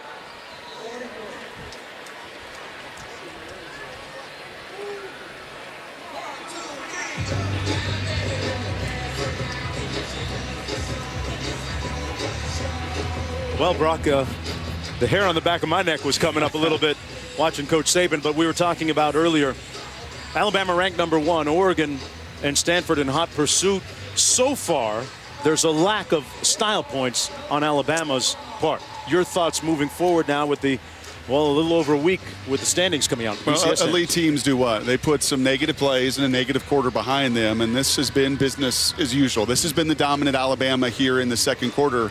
But you alluded to it earlier. Those computer polls are coming out, the human polls, the AP, everything's going to be thrown into the mix next Sunday. And for my money, as we sit today, and there's going to be a big one between Clemson and Florida State next weekend, but what Oregon did today at Husky Stadium in Seattle in that rivalry, and Marcus Mariota is as good as anybody in the game So you think today. the gap is narrowed between Alabama? You think Oregon has leapfrogged Alabama? Oh, I would love to see that game. I'd love to see it now. I'd love to see it in January. I would have loved to have seen it last January. Yeah, I think that's the game that many look at. And to me, the defining factor for Oregon, and in fact, older brother who works at the University of Washington, does their radio, texted me here about a half hour ago and said there's never been an Oregon quarterback like Marcus Mariota. And that's why he is a legitimate Heisman contender and can match wits even with a 5th-year senior like McCarron. 2nd and goal. Hand off to Drake. Nice moves, gets great push. Brought down just shy of the end zone. They're not going to give him the touchdown. 3rd and goal coming up. Timeout, Alabama. 2nd timeout of the half. Well, that picture tells you the whole story about one side that gets right now the elite of the elite, that develops them as Nick does. A bunch of grown men, including 210-pound running back, against some safeties and linebackers that just are not physically equipped to take on that kind of force right now. Yeah, we were talking about and speculating who might be the fastest player on that Alabama team, and you talk about the talent, and we went through a bunch of names, and then we thought, oh yeah, what about Kenyon Drake? We forgot about him, and he might be the fastest player. You know, typically those coaches are a little careful, right? It was Doug Nussmeier, I think, at that point. When we said, hey, who's the fastest guy?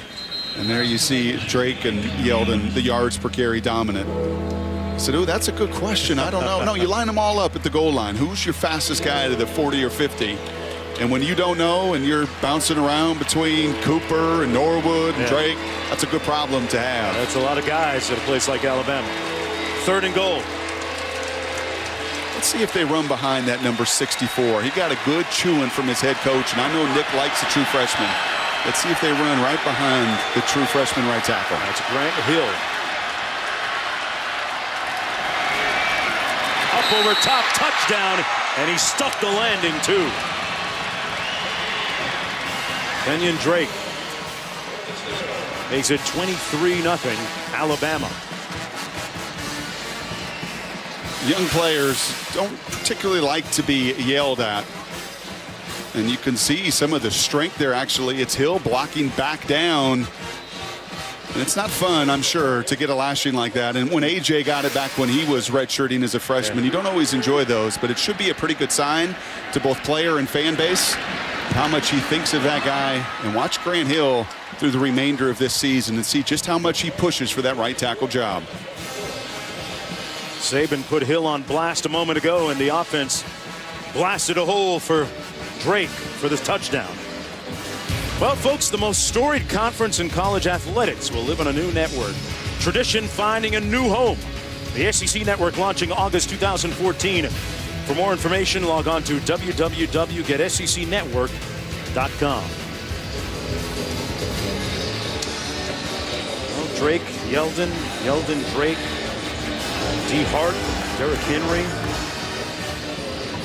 There's a lot of depth at that tailback spot for Alabama. The offensive line, admittedly for them, still a work in progress. That's pretty good numbers, huh? 54-0, that's a pretty good track record. And this is what else I love. Best players on special teams? Yeah, and you'll see C.J. Mosley, and you'll see the whole rest of the crew, and especially young guys. Okay, you got the 5 stars. All right, everyone loves you. Well, come cover kicks. That's how you earn your stripes, how you cut your teeth in this program. Nick Saban has created a culture at Alabama where entitlement just doesn't exist. Well, you've seen it here, Mark. And Big Blue is known for its basketball. Calipari's the same way, right? It's not just about throwing all the talent in and go play. It's about cutting that entitlement out and understanding there's got to be a work ethic and commitment to develop all that talent. Calipari's track record's been pretty good. So has Nick Saban's here at Bama. Raymond Sanders on the kickoff return. Spins outside and crosses the 20, brought down at about the 22-yard line. You mentioned Calipari, and hey, we're around the time of Midnight Madness, so we good around these college campuses. What about Jameis Winston? I don't know if you saw the videotape from last night. It was a SportsCenter top 10 play. The quarterback for Florida State throws a half-court alley-oop with a football that one of the Seminole players dunked home. Does that surprise you? Heisman-esque. Does that surprise you? That is Heisman-esque, you know. You don't think quarterbacks can play a little hoops? Don't get your feelings hurt. I've not known any quarterback that couldn't play hoops. Don't get your feelings hurt now. 1st and 10.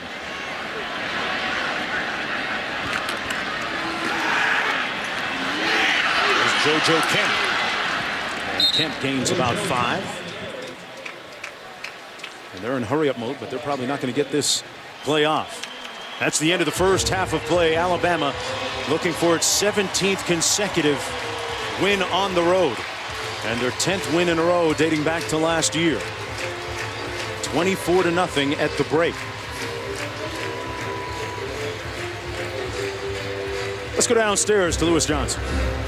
All right, Coach, you said before this game you wanted to continue the process of becoming a dominant team, but you started with a couple of turnovers, drop balls. What was going on early? Yeah, but we still dominated the game. I mean, But early on. Well, but we dominated the game. We went right down the field and fumbled the ball. So what's going on is we turned the ball over. The fact that we were dominating the line of scrimmage and moving the ball, we're still moving the ball. So that's what was going on. And the turnovers and drop balls, that's what was going on. All right, what's the message inside the locker room? Because I'm imagining you're not happy with the way the first half was played. Well, I'm not happy that we didn't finish the drives. So, you know, I mean, ball security is always important, especially when you're on the road. So we can't turn the ball over, man. We got to do a better job a little bit on defense, but we'll be all right. All right, thanks. Thanks. Hey, Mark. Nick Saban coaching them up. Fired up. Slightly irascible, some might say. Back to you, Wendy, with the Outback Steakhouse halftime report. Welcome back, everyone, to ESPN's College Football Primetime. It's the SEC on ESPN. Number 1, Alabama, leading the Kentucky Wildcats at halftime, 24-0. This, in spite of the fact that the offense, led by A.J. McCarron, turned the ball over twice early in the first quarter, much to the chagrin of their head coach, Nick Saban. Alabama going to kick off to begin this third quarter of play. Kentucky playing without its starting quarterback, Jalen Whitlow. We'll have an update from Lewis Johnson in just a moment. But the Crimson Tide looking for their 17th consecutive road win. And after trending worldwide on Twitter in that first quarter because of a couple early blemishes. As Nick Saban told Lewis going into halftime, it was dominant. It was 22 first downs to 4. It was outgaining Kentucky by over 300 yards and possessing the ball for twice as long. Kentucky just could not get anything going offensively, a meager 60 yards. Let's see here at halftime what kind of adjustments, if any, they can make. All right, we're going to start off 1st and 10 from the 25-yard line. Brock, obviously, with #1 Alabama, the prohibitive favorite coming into this ball game. Success and progress measured in different ways for Alabama as we move forward in the third quarter. Well, you like to see them overcoming a little bit of adversity. And for me tonight, most importantly, and when Nick said we want to be a dominant team, I hear physicality. I hear point of attack. And that second quarter, well, the most yards they've had in any quarter this season, over 200 total yards, and really having their way with an inferior opponent, both in size and strength, and in execution as well tonight, Mark. 1st and 10, Maxwell Smith out of the shotgun. Hands it off to Sanders. Nice move by Sanders. And a first down on the first play of the second half for the Wildcats. Sanders, the team's leading rusher a season ago, 669 yards and 5 touchdowns.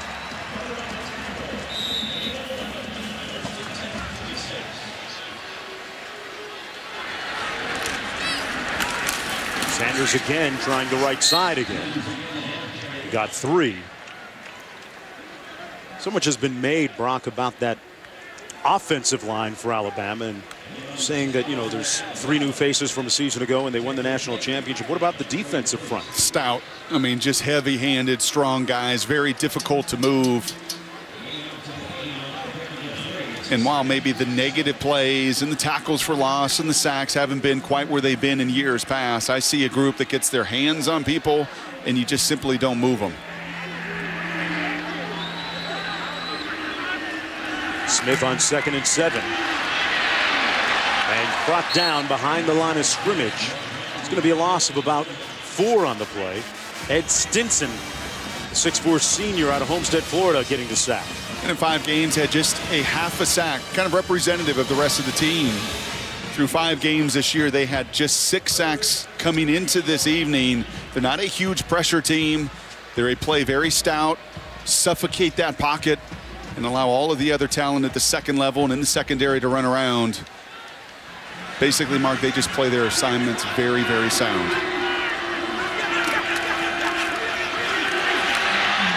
That pass incomplete. Intended for Alexander Montgomery out of Cypress Bay High School in Weston, Florida.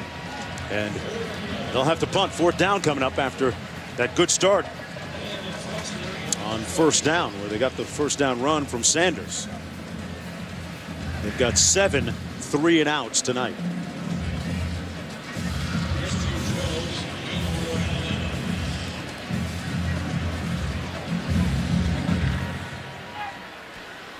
Jones back at his own 23. Alabama came after it a bit. Jones calling for the fair catch all the way back near the 20-yard line. Let's go downstairs to Lou. All right, Mark, thanks very much. Well, Mark Stoops coming out of the locker room. He's got a lot on his plate. First of all, the news about his quarterback, Jalen Whitlow, who went out early in the first quarter. He has a left ankle injury and is out for the rest of the game. I'm not quite so sure if he's going to be in jeopardy for the next couple of weeks. He's now down on the sideline with a boot, but he is out. He wants to see, Stoops, the Alabama offense get off the field a little bit faster. In other words, he wants his defense to play better as this second half continues. A couple of other quick injury updates. Fred Tiller out with a stinger. Demario Robinson out with an ankle. And Nate Robinson, who had calves cramping, has returned. Right, and Coach Stoops still trying to build the depth with Kentucky. Can't afford those losses, and another dropped pass. This one by Kenny Bell.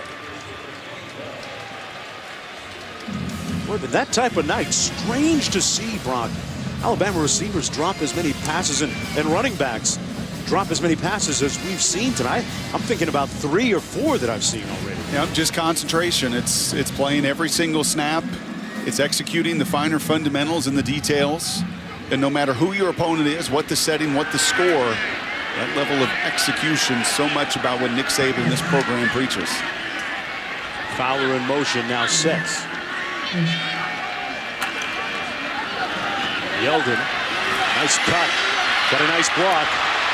Yeldon on the move, and the big fella into Kentucky territory as we go back to Wendy in the studio. Thank you, Mark. It's a final, and we have an upset. Stanford among the 17 undefeated teams to enter play today, but they are undefeated no more. Kevin Hogan overthrows here on 4th down, and Utah pulls off the upset 27-21. Mark? Wow. Okay. So we have one less unbeaten team. 34-yard gain by Yeldon. Upset Saturday continues.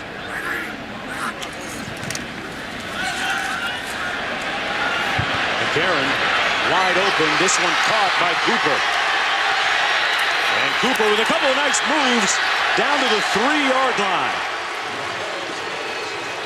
And you can hear the throng of Crimson Tide fans that have made the trip saying "Coo."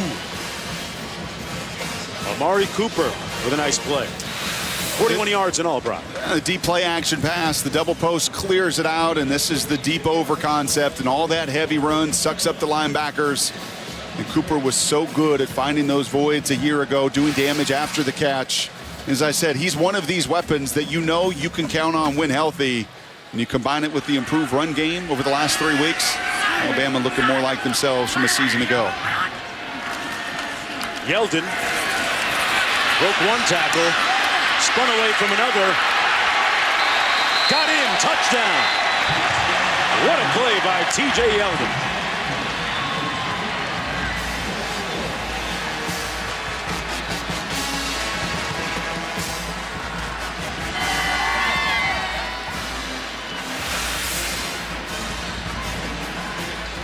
Great spin move here, put it on spin cycle, and found his way into the end zone for the second time tonight. That's 5 tacklers, that's 2 arm tackles, 2 others hanging on as you see some of the quickness, the strength, and the power of T.J. Yeldon. And another Kentucky player down on the field.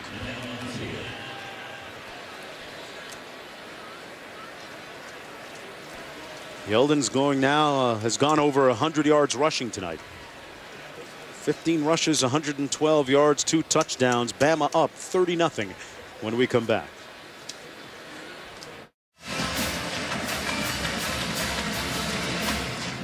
Dante Rump on the sidelines. Helped off the field during the commercial break. Alabama, meanwhile, has scored on 5 consecutive drives. And an extra point away from leading 31-0.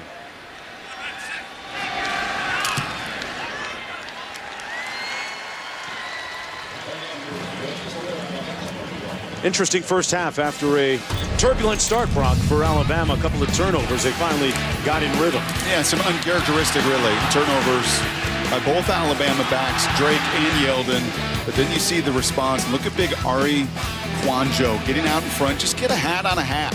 If you can do that consistently, communicate, combo block, a nice job there by the center, Lindsey, to get onto the second level, the linebacker.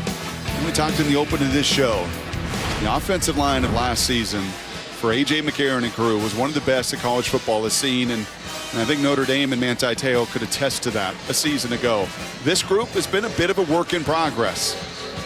And I think part of the reason that maybe Coach Saban was a little fired up going into break was the notion that, you know, that wasn't as complete and dominant as effort as it was at the point of attack, especially as those 30 minutes emerged.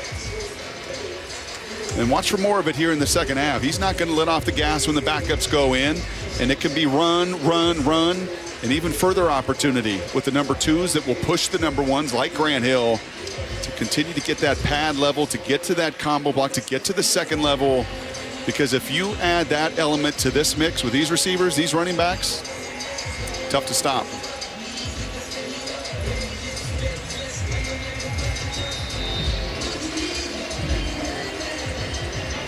And this just in, Mark, Alabama pretty balanced too. 225 rushing yards, 226 passing yards. Yeah, they're on pace, partner, to eclipse 700 yards of total offense in this game. I think you're coming off the gas pedal. That's the one thing that Nick Saban is. Because you're going to see, I think, a lot of backups here pretty soon.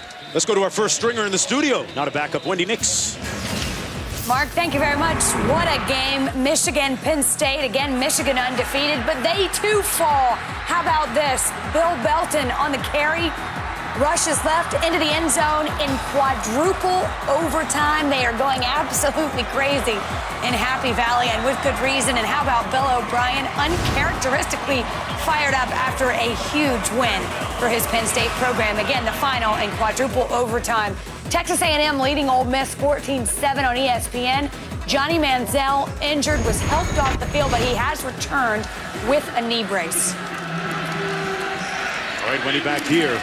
Sanders on the run, nice gain of about 8. And boy, what a surprising Saturday it has been with some of the upsets. And you have to feel great for Coach O'Brien at Penn State when you look at the litany of issues that he's had to deal with since coming aboard. Texas upsetting Oklahoma in that Red River rivalry. And do you think that saves Speaking of feeling great, right? Mac the Brown Browns in for a little Texas, bit. holy smokes. Buys him a little bit of time, you'd think. Did they play hard today? Missouri, no backing down, undefeated. Utah, I knew going into that game, as beat up as Stanford was, would give them every challenge and test, and ultimately a huge win for Kyle Whittingham and his program. Sanders gets the first down on a gain of about 4 yards. And, you know, you can discount Missouri's win if you want to, because Georgia was shorthanded, missing some key elements, especially offensively. But Missouri is not a surprise anymore. They've got some talent on that team. And I think a pretty good debate as to whose win there was it most important for the head coach. Now, obviously for job security and the heat that has been so hot down in Austin, but for Gary Pinkel, made some staff changes. For Kyle Whittingham, trying to find his place and standing in the Pac-12. And for Bill O'Brien, as you mentioned, just underneath the challenges and adversity that his program faces. Pass low, but caught right at midfield. Great grab by Blue. Davis Blue, a 6-foot junior, with a nice scoop here. 14-yard gain. And he caught that. Past midfield.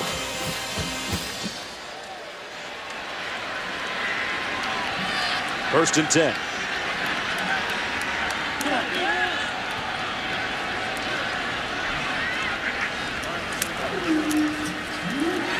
And the pocket just collapsed. Robinson with the sack for Alabama.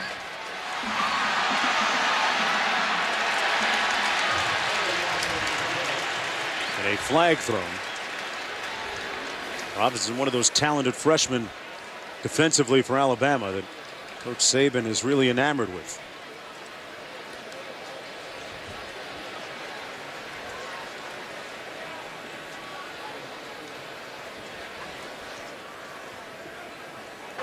After the play's over, personal foul, 93, defense, 15-yard penalty, automatic, first down. That's Jonathan Allen. That's another true freshman. Right at the top of your screen here. He's mixing it up.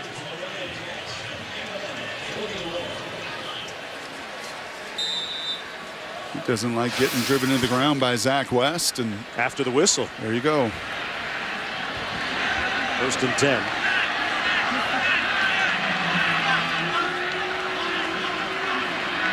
From the 41, the Wildcats looking for their first points. Sanders, and Raymond Sanders gains about 4. Well, you know, you got the same sense that I did, Mark, yesterday about Ashawn Robinson, the big defensive end, defensive tackle. When you talk about reloading and developing, it's sure nice to do it with a 6'4", 310-pound athlete. Those are the 5-star kids that when you lose the Terrence Cody's and the Hightowers and the McLeans and the first-rounders and 9 draft picks from a season ago, well, those are the kind of freshmen that get their opportunities and chances in games like this, second halves like these. And Sanders here to show what they can do. Stopped up by one of those potential NFL first-rounders, C.J. Mosley, making the stop along with Robinson that time. Conversely, when you're building and in the process of strengthening your program like Mark Stoops is right now, talk to him about his blueprint. He said one of the first things he had to do was solidify his recruiting, making phone calls to recruits and establishing that recruiting base. the strength and conditioning, the high performance program was also a very high priority issue with him. Here's the Wildcat formation, and JoJo Kemp might have gotten a yard. And 4th down coming up. Good stop by C.J. Mosley again. And then the last thing that Coach Stoops talked about, besides the recruiting and the high-performance strength conditioning program, was the amount of great buy-in that he got from the players that were already here. It wasn't a situation where there was a lot of disgruntled people and players who decided to leave or weren't on the same page with the head coach, the new head coach. 4th and 2, and that's a good sign if you're looking to build at Kentucky. They get the 1st down. Raymond Sanders with the run. Let's go downstairs to Lewis for more. Well, Mark, to continue that thought, remember we talked to Mark Stoops about that formula for the turnaround here UK, and he said being in Arizona for 6 years as defensive coordinator really helped him out to prepare for this head coaching opportunity in Kentucky. Yeah, he feels some frustration at times, but he knows that he has to stay patient, and that's the word, patience. That was a common thread, the advice from his 2 brothers, Bob and Mike Stoops, both coaching at Oklahoma. Patience. Great point, Lou. Pass complete. Blue, touchdown, Kentucky.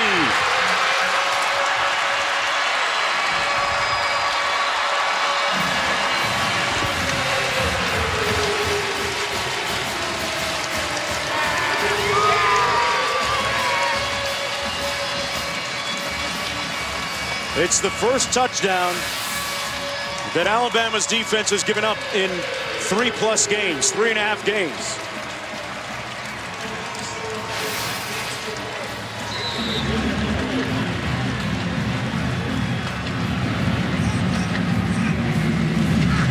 Blue, it's his 2nd touchdown catch of the season.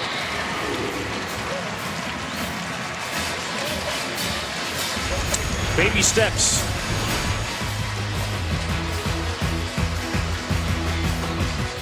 Plays like this give you a little bit of hope. Back with more after this.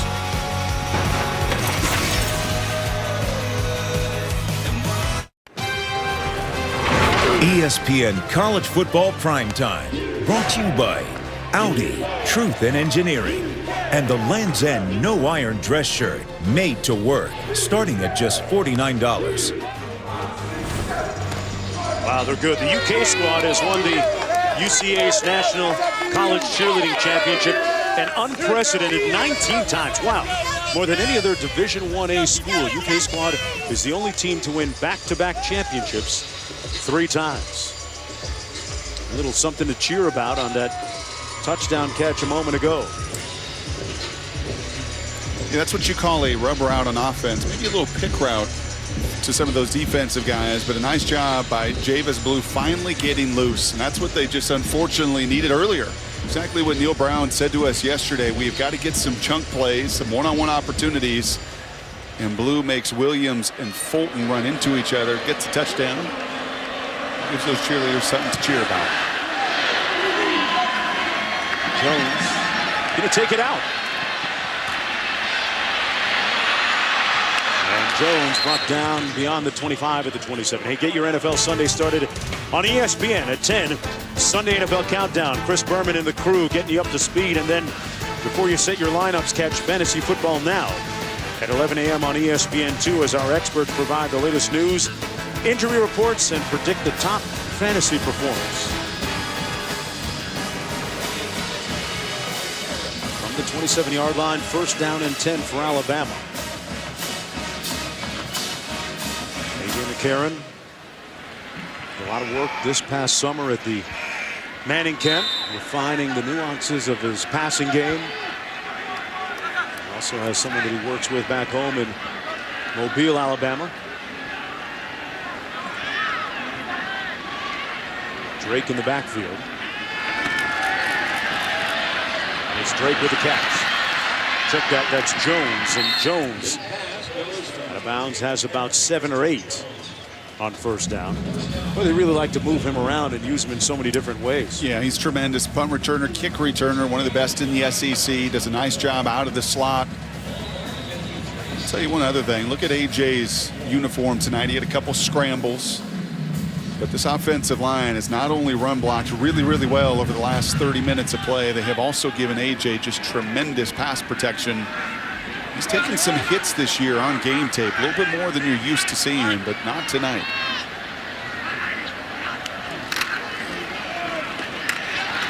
First down.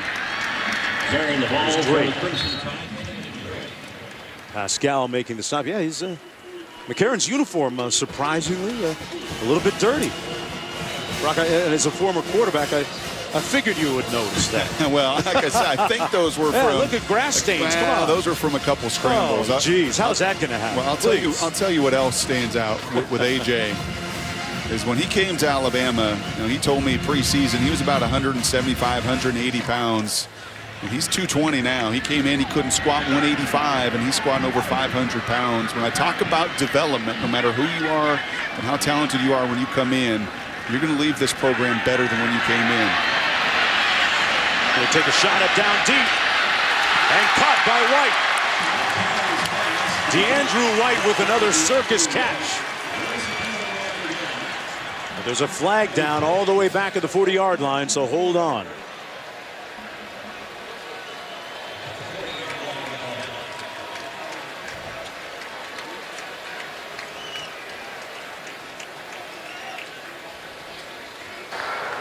Holding, 78, offense, 10-yard penalty, first down. It's against the center, Chad Lindsey.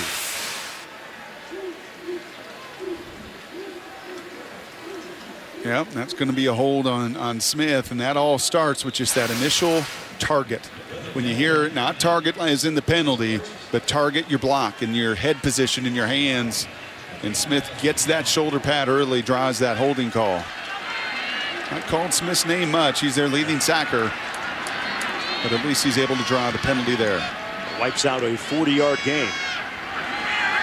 Out of the shotgun again. Karen completes it to Cooper. And Amari Cooper gets some of that yardage back down to the 47-yard line. 12-yard gain. Karen, the fifth-year senior, came into the contest tonight completing just under 72% of his passes on the season.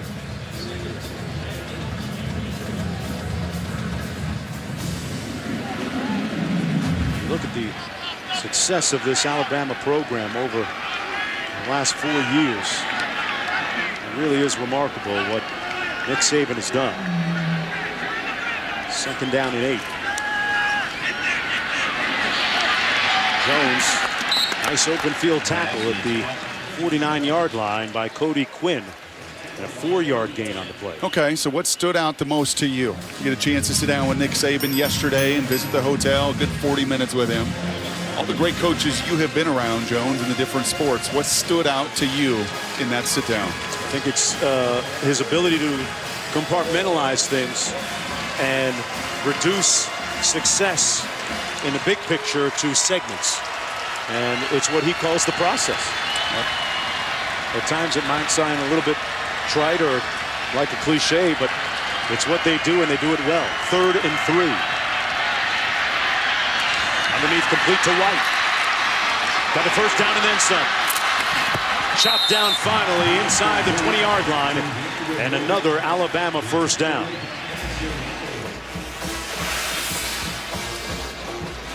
Starts with the protection, a better job against the blitz. You've got man-to-man coverage, the great conundrum that unfortunately DJ Elliott, defensive coordinator, Mark Stoops are in tonight. You know you can't just bring 4. You're not getting home. You try to bring a couple extra. Alabama picks it up, and their athletes, unfortunately, right now for Kentucky, are just faster than yours. 30-yard gain down to the 18.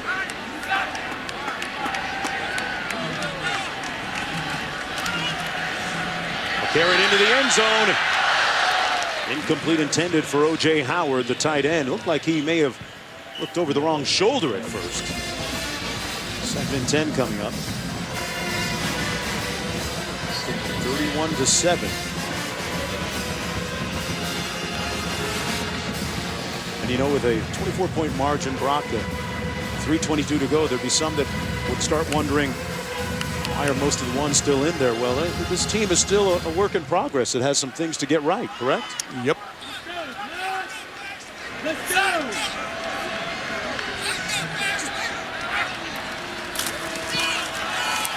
Drop play to Drake. And he slipped and fell, or else that could potentially have been a first down. Talked about some things they have to rectify. Here's a look at some. Drops. More than a few. Too many for a head coach to mention. Yeah, 70% passer, as you alluded to on the season. The percentage not there tonight. But there have been clearly 5 catch-and-run passes.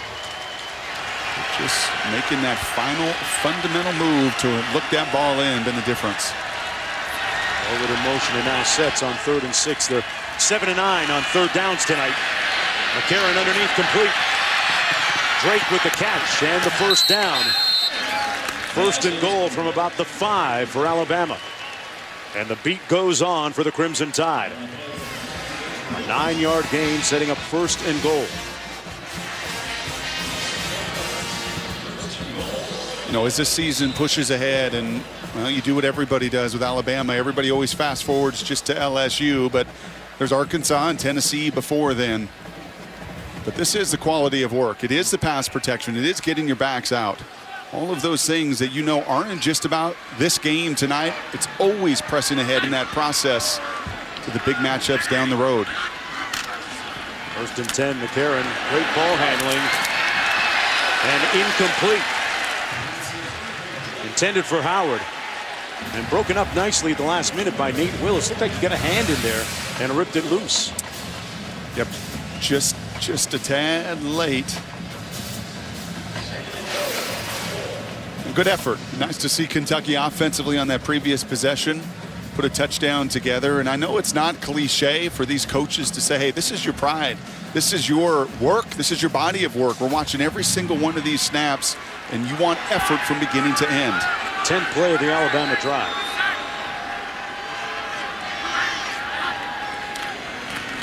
Run it in the boundary. Drake brought down on a nice tackle up front. So Kentucky, the big fella Rump, who was shaken up on the last series, back in the ball game, doing a nice job there with under 2 minutes to go in the 3rd quarter. Yeah, and Uncle Chris is the defensive line coach for Alabama. It's not only for the redshirt senior Rump at Kentucky. Is he playing for the back name on his jersey here at Kentucky, but he's trying to show off for Uncle. Up in the booth as well, the D-line coach for the Crimson Tide.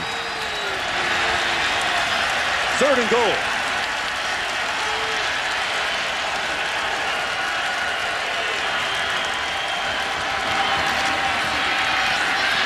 McCarron on the slant, incomplete. Broken up by Cody Quinn, and it's 4th down. Mark Stoops' defense does a nice job on that sequence. Well, the touchdown pass eluded the Crimson Tide. A couple of them been dropped. We saw one just a little bit late to the tight end. The free blitzer comes in. Man, that's one that DeAndrew would like the penalty. AJ probably like to throw a foot in front. And DeAndrew would also like to find a way to bring that in. Made that circus catch that we showed a little bit earlier last week against Georgia State. Foster in the ball game now. Connected earlier from 25. This one coming from 20. And he drills it through. Alabama rolling it along. Back with more after this.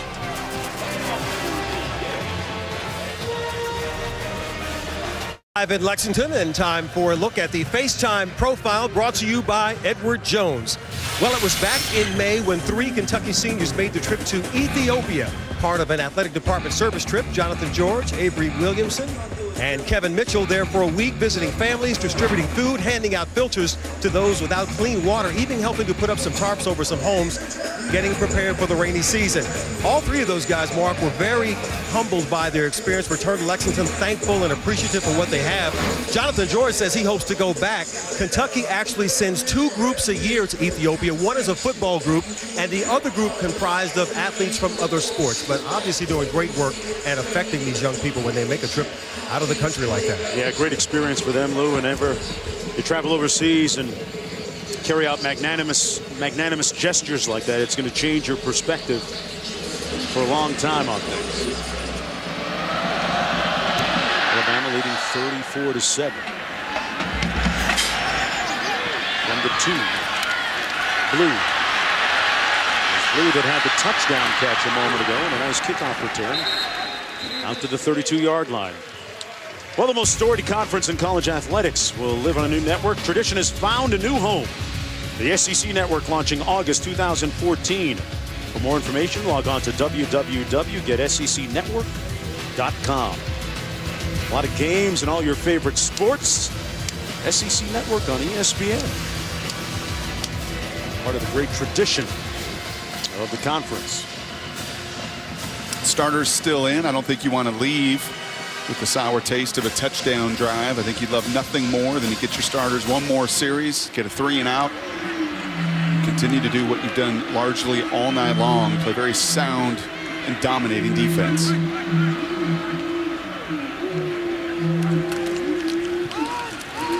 There's JoJo Kemp trying to get to the edge and couldn't quite square those shoulders and turn it up.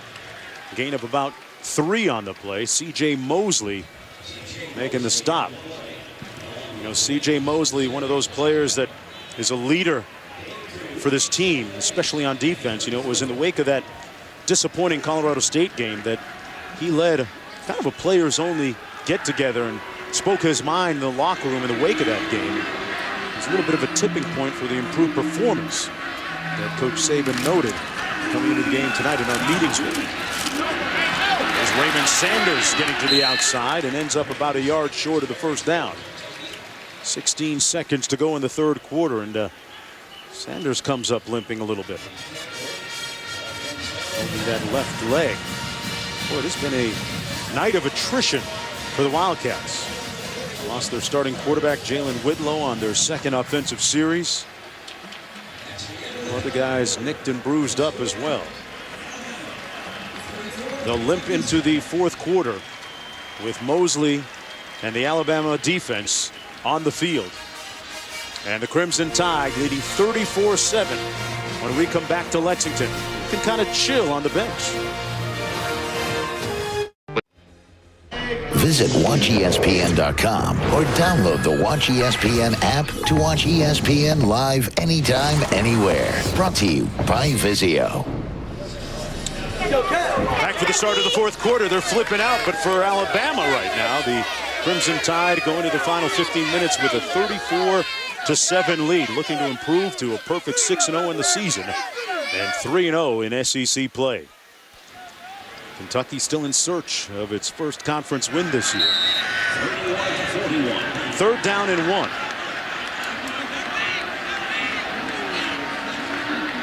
JoJo Kemp in motion. They hand it off to Jonathan George. It's going to be close. Looks like he got it. Jonathan George with his first carry of the ball game, a 5'10" senior from Lincoln, Alabama.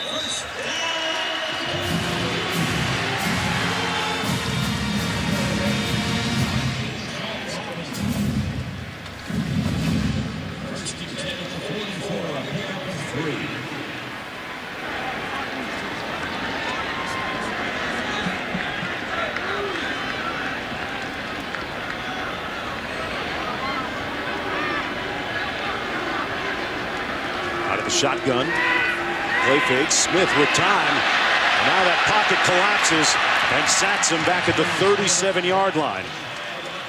Robinson was the first one there. You know, Brock, you were talking to me earlier about what is the most impressive quality of Coach Saban.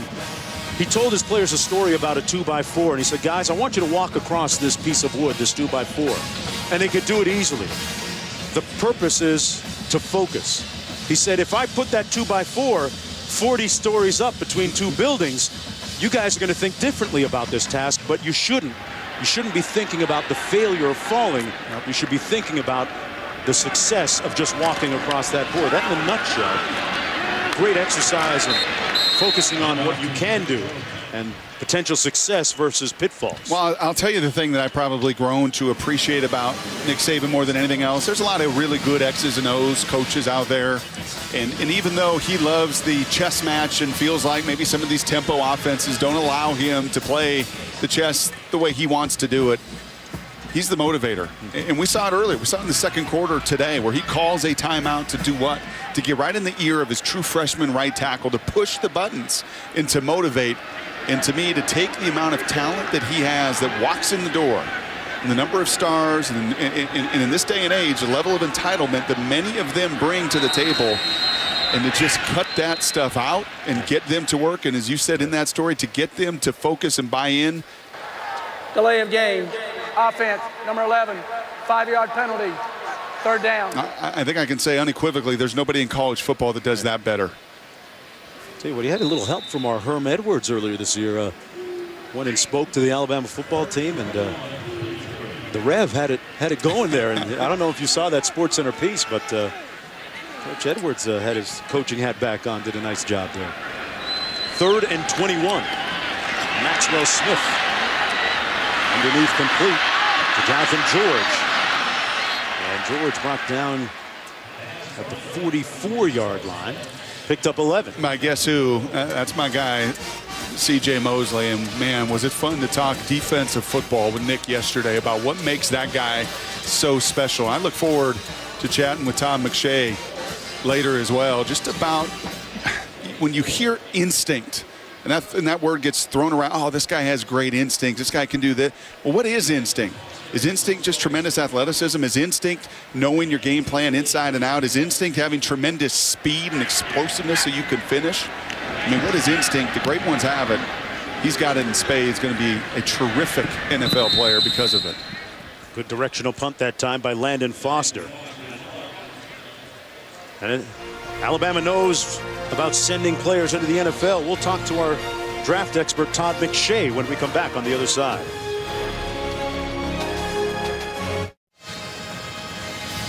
Under the lights at Commonwealth Stadium, Alabama leading Kentucky 34-7 with 11:54 to go in the fourth quarter. Alabama on the verge of its 17th consecutive road win and its 10th straight overall dating back to last year. A.J. McCarron has gone the distance at quarterback. Once again, it's all about efficiency. This time handing it off to Yeldon. And right now we're going to bring in Todd McShay back from the studio. And Todd, let's talk about the draft prospects of A.J. McCarron. Where do you see him potentially going? Is he a first-round pick? You know, I don't know if he's going to be in the first-round, Mark, but I do think when we get into day two, he fits in there. You've got a lot of second-round, third-round quarterbacks in this year's class. When I look at his skill set, he has the size, 6'3", he's getting bulked up. He has the accuracy, short to intermediate, good touch. Obviously, he knows how to protect the football. He's 59 touchdowns compared to just the 10 interceptions, and he's a winner. And when you look at it, 30-2 as a starter, but can he drive the ball vertically, and can he make all the throws down the field? I think that's one of the, the big areas when you start to look at him in the next level. A lot of competition, as I said, at quarterback this year. Teddy Bridgewater from Louisville, Brett Hundley from UCLA, Marcus Mariota from Oregon if he comes out, Johnny Manziel from Texas A&M, and now guys like Zach Mettenberger from LSU are starting to emerge as well. You talk about that arm talent, Todd. Can he push it downfield? Because even tonight, we've seen a couple examples of that, and I'm not seeing that wow moment, that game tape that Teddy can have, and Taj can have, and Marcus can have. Does he have elite enough arm strength down the field to be a starter in the game? Well, Brock, you know as well as anyone, and I talk to you all the time about these draft quarterbacks. Arm strength can be overrated at certain times, but I think you have to have a certain baseline, and you've got to be able to make those throws. And, and you said it earlier in this broadcast, I thought you put it very well. The timing was there. He got the ball out right when he should have, but it just sailed in the air a little bit too long, and he's forcing his receivers to go up and make a play on the ball. So it's just one aspect of his game, but I think when you start to talk about the Andrew Lucks and the RG3s and the special qualities that they have, and then you start to talk about second-tier quarterbacks, I think you'd probably get into maybe the third tier with when you talk about A.J. McCarron, just simply because he doesn't have that exceptional skill set with the arm strength. And while he's deceptively mobile, I don't think he has elite mobility, obviously. He just connected on another touchdown, another record-setting number for McCarron. And a touchdown, Alabama. Todd, we're going to pick it up with you in just a short minute. But we're going to wait for the extra point as Alabama makes it 40-7 on his 11th touchdown pass this season. That's the 60th of his career. Todd, we're going to have you stick around and get back to you on the other side of this. And talk a little defense, not just quarterbacks. There's more than quarterbacks in the draft. We're going to talk about C.J. Mosley when we come back. Alabama cruising.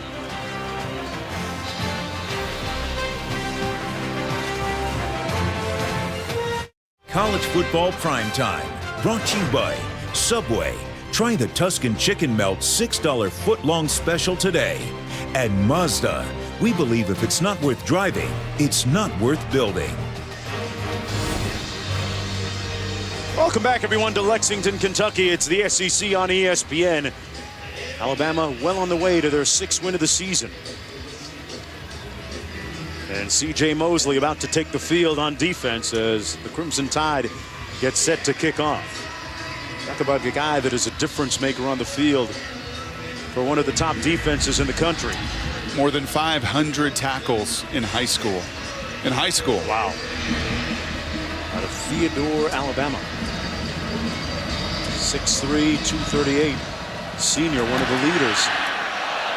Maybe the alpha dog on defense. On the 2-yard line. Mobley on the kickoff return all the way out to beyond the 25. You know, every once in a while, I will cut out that maybe from you. Okay. Maybe the alpha dog. The guy right in the middle is the alpha dog. And if this play does not epitomize C.J. Mosley, then I don't know football. Look at him bark at his guys. He knows exactly what's coming. He studied his game tape. He knows that the Wildcat quarterback sweep is going that way. And look at him. You said alpha dog, still barking at his guys to listen. Yeah. That happens with instincts, but instincts are largely born out of all that work and preparation. Quiet by nature, but one of those players, when he speaks, his teammates listen. We're going to bring Todd McShay back in here and ask him about, hey, Todd, you there? I'm here. Tell me about C.J. Mosley and what are his skill sets and where do you see him going in the NFL draft? You guys were talking about the alpha dog. I remember last year, Nick Saban, in the beginning of the year, was saying we really need an alpha dog to step up at this linebacker position or on our defense, period. And you saw him kind of develop into that player throughout the course of last year. And when I went back and studied the tape this offseason, I thought he was the best defensive prospect at any position on the defensive side that I watched. Now, he's got some injuries. He's got to continue to get a little bit stronger. But I think he's improved his take-on skills in terms of dealing with blockers on the second level. And you talk about instincts. I mean, he has rare instincts. There's preparation. A lot of guys do preparation. Then there's transferring the preparation to the field. And that's just part of having great football instincts and also just knowing how to find those adjustments in-game and make split-second decisions. He can rush the quarterback. He can drop in coverage. He's a sideline-to-sideline defender, and he gets guys lined up in the right place.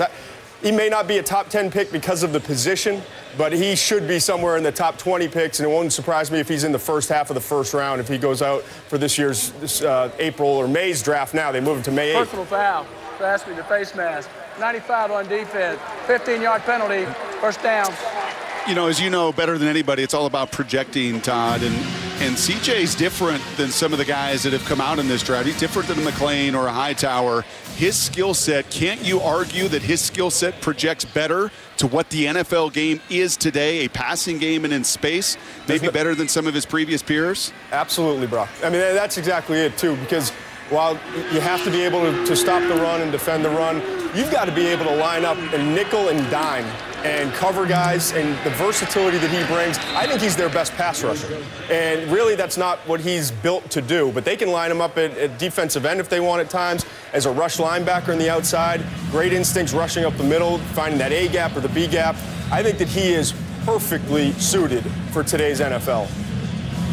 All right, Todd, thanks a lot for joining us, buddy. And Look forward to more commentary from you in the studio. Say hi to Robert for us, too. Next time I'll make sure Robert Smith doesn't photobomb us. That was one of the best. Coming back from the cafeteria, no doubt. Thanks, guys. Take care, man. Backside heat. And they just hit Maxwell Smith as he released it. Patrick there to get him on the backside. You see Kentucky, look at that, synchronized up front. 2 or 3 times we have seen this tonight. Usually it's just those tackles traditionally that will try to chop block. Kentucky does it with all 5. But there's the level of athleticism of that defensive line. They just hop right over those cut blocks. And Mr. Smith, like many of these Wildcats, going to be sore tomorrow morning. 3rd down and 6 for Kentucky. 9 minutes to go. Incomplete, intended for Ryan Timmons. Should have made the catch, but that ball was right on top of him as he got his head around, and it's 4th down coming up. Timmons, a pretty talented player, too. Won the Kentucky State High School Sprint Championship in the 100 meters as a sophomore, as a junior, and as a senior. I mean, that is fast in a state that produced some pretty fast people, especially here in Lexington, Kentucky. The American world record holder in the 100 meters from Lexington, Kentucky, Tyson Gay. You know I'm tight with the track community. Yeah, you better be careful. We're going to go down to Lewis and finish up this show talking track. D. Hart back with his punt. They're going to blow this one dead. But we talked about it a little bit before, you know, all kidding aside, Ryan Timmons, part of some talented players coming in now for Mark Stoops, their recruiting class. Illegal substitution on the defense, 5 yards, 4th down. Nick Saban putting some more of his players on blast there. But yeah, some talented people coming in for Mark Stoops, their recruiting class ranked number 16. And it's what they're going to have to do. You've added a couple junior college kids. We saw Blue with the touchdown earlier. And he's a difference maker. You see the defensive end on the other side. Darius Smith, the guy that's made the most plays tonight. He was the number 2 ranked defensive end from the junior college ranks. Number 16 right now. I mean, that's a stratosphere they have not been in as far as their recruiting class current rank. He's going to have to put and pile a bunch of those classes together here. Tell you what, they snapped that ball before the official even got a chance to get out of there. And it was Smith keeping it on 4th and short. I'm not sure that he got it. Let's take a look at the spot. On 4th and short. Yeah, I don't think he got anywhere near it, Mark.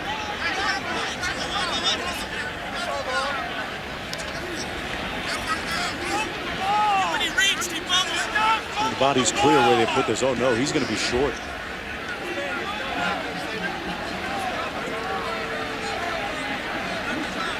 They're still going to measure.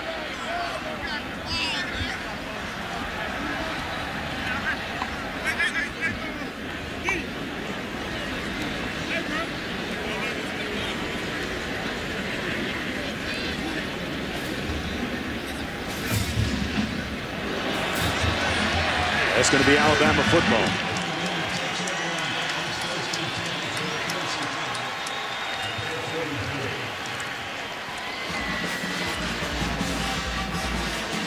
Well, when you go up against the number 1 team in the nation and one of the top defenses in the nation, there are going to be some long days as a quarterback.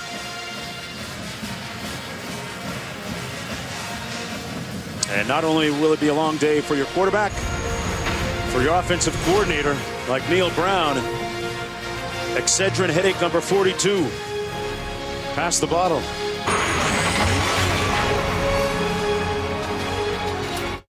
With in-depth analysis, discussion of the standings, potential impact of upcoming games, and interviews with college football coaches and players, you won't want to go anywhere else. BCS Countdown presented by Allstate. Next Sunday at 8:30 on ESPN and then at 9 on ESPNU. Both shows also live on the Watch ESPN app. Blake Sims in now at quarterback for Alabama.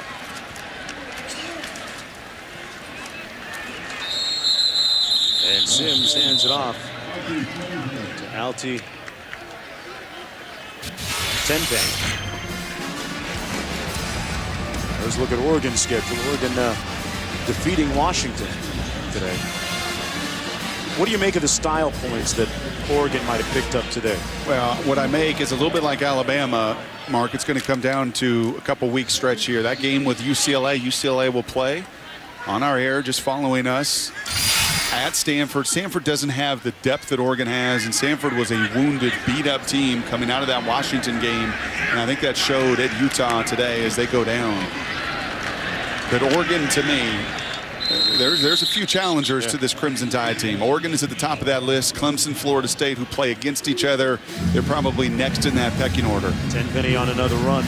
How much does Stanford's loss hurt Oregon in terms of, being an opponent? Well, I think in years past, to be honest with you, Mark, it would have hurt more. I think people know, voters know, those computers know that Oregon and what they have established and what they built, and now with a Heisman contending quarterback, I don't think you're going to see a shortage of any level of respect. Tenpenny again, close to the first down and falls forward to get it. Does that make sense? I know what you're saying as far as the computers and the strength of the Pac-12 conference. And I think that will come out in the computers next Sunday. UCLA is right near a top 10 team. Oregon and Stanford in that top 10. Washington at number 15, 16. And then really the strength top to bottom. Danny Cannell last night on the Friday night broadcast, he started getting into a good conversation about the SEC West and the Pac-12 North. And obviously the Stanford loss. Some great matchups, yeah. Oh, there'd be some great matchups. But I think those are legitimately, I think anybody with some reasonable sense here would argue that those are the two best divisions in football. And there would be some tremendous matchups on a neutral field between them. I think SEC fans would tell you the two best divisions, though, are the SEC East and the SEC West. we're gonna catch a little bit of heat for that in SEC country. It's all good. Yep. All part of some healthy debate. Yeah, but I think you saw today, Georgia is a beat-up team. Florida's a one-dimensional team, play tremendous defense, but they're not where you need to be explosive-wise. Now, South Carolina is very dangerous, and they've got a couple underrated. Everyone talks Clowney. Oh boy, they've got some underrated pieces, especially offensively, as they just rolled Arkansas today. Arkansas taking it on the chin a couple weeks in a row. Last week in Florida, at homecoming today against South Carolina. But it's incredible when you think about the divide that exists between people in SEC country and particularly the SEC West. When you start talking about potential challengers to Alabama and to LSU, there's a perception out there that the Pac-12, Oregon and the likes, can't play with them, especially because they don't play defense. That's the popular chorus and refrain you hear. How do you debate that? We'll see after this play. We'll talk about that after this play. Timms hands it off.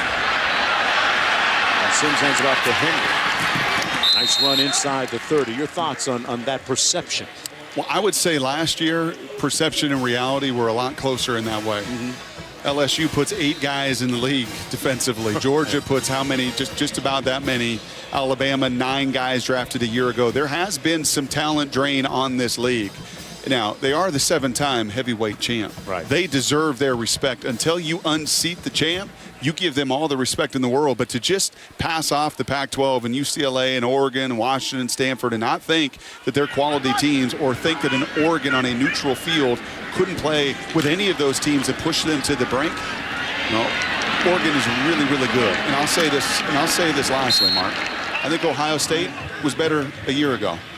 This year, really? Yeah, yes, I think that Ohio State team was better last year. I think this Alabama team is a work in progress, and I take that offensive line and that team from a year ago. I think an LSU was so much better defensively. The only teams, I'd say Clemson and Oregon, are better this year than they were last year. And then Florida State's a tremendous enigma because you lose how many NFL guys and a first-round NFL quarterback, and you may be better than you were a year ago. So Nick Saban knows. You think this thing is pretty wide open still? Well, I think that there's a clear divide between those top 4 or 5 and obviously everybody else. Pass complete. And if you didn't watch, Tim's coming in. And if you didn't watch Marcus Mariota today, and you didn't see what he did in that venue, and I'll show you the little text exchange with some former NFL guys that that all said the same thing. I'm a believer. That kid is just different. I felt that, Mark, preseason going up there and watching them in preseason practice, taking a tour of that facility. Everyone wondered about Chip Kelly and the void, and could he replace it? Well, that guy has filled all that void up and more. He is a bona fide Heisman contender who deserves the respect. Sims went airborne and got rocked. Short of the first down. 4:22 to go in the ball game. Eric Dixon making the hit from his free safety spot for the Kentucky Wildcats. And when you have that pivot man at that position in that offense, you've seen it. Cam Newton did what? Yeah. From that position in that system and offense, took games over, carried a team. I do think Mariota is that special. You talk about potential matchups between the best of the Pac-12 and the best of the SEC. You think about, Cam Newton, Auburn that year, Oregon. That was a much closer game than a lot of people thought. A lot of people didn't think that Oregon could play defense against Auburn. Maybe a much closer game than a lot of people thought. That's Hart on the run. Under 4 minutes to go in the ball game. Alabama could improve to 6-0. And then to dismiss, since we're just on this rant and conversation or whatever you'd like to define it, the ACC, and people will say, oh, Clemson, Florida State, look at the ACC over the years. Those two are better than they have been. And I can't, honestly, that is must-see TV next week. I can't wait to watch Taj Boyd, Jameis Winston go at it. Clemson in the ultimate trap game survived today and weathered 3 very ugly quarters. But that's going to be some tremendous football. Clemson might have hit the snooze bar a little bit early in that game against Boston College as Hart takes it forward as we go back to the studio and Wendy. Mark, thank you. A Dr. Pepper 10 conference update. Texas A&M and Ole Miss. A very un-Johnny Manziel-like first half, but this is Trey Williams doing his part. Takes it in from 17 yards. Manziel 12 of 15, 98 yards, and no touchdowns, but the Aggies with a touchdown lead. Coming up, Brett Hundley, the sophomore, has the 7th most career passing yards in UCLA history, just behind Troy Aikman. His team set to take on Cal coming up, bottom of the hour. All right, Wendy, back here. Another running play, Tenpenny. Well, we talked about that game coming up, Florida State and Clemson. A couple of talented quarterbacks pulling the trigger at their respective positions for the respective teams. Look at that touchdown to interception ratio. And it was interesting when we spoke with Mark Stoops, who was at Florida State last year. He said, I knew Winston was good. I'm not sure he was. I didn't know he was that good. Yeah. He said we had some fun with him. And he'd poke fun at him and scream at him and yell at him as he's running some of the scout stuff against his defense. And for certain quarterbacks, you can just watch and they've got that it factor. He's one of them. Tenpenny with the touchdown. And the beat goes on for Alabama. A look of resignation for head coach Mark Stoops. He's not the only one. A lot of coaches that have felt that way against Alabama this year.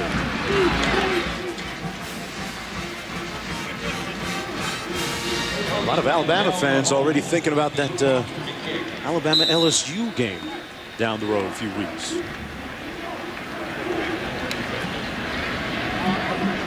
A prohibitive favorite coming in. Penalty markers are down.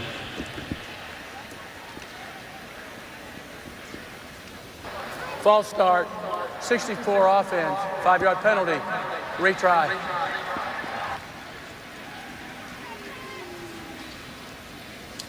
They keep sending up Coach Saban's pressure.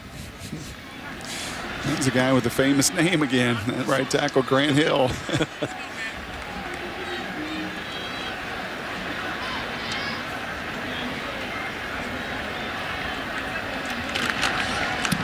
The extra point good. I just hope Coach Saban doesn't put the youngster on blast again. He's running right into it. Welcome back, everyone, to college football prime time. Alabama leading 48-7 here at Commonwealth Stadium, and Alabama is going to have its 17th consecutive road win and their 10th win in a row dating back to last year.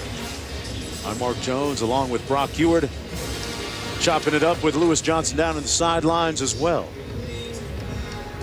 as the Tide continue to roll. Getting more record-setting touchdown passes from its quarterback tonight, A.J. McCarron, who has taken the rest of the night off. 21 of 35 for 359 yards and a touchdown pass. A career-high 35 attempts, a career-high 359 yards. Not a bad game manager. Tongue-in-cheek, of course, folks.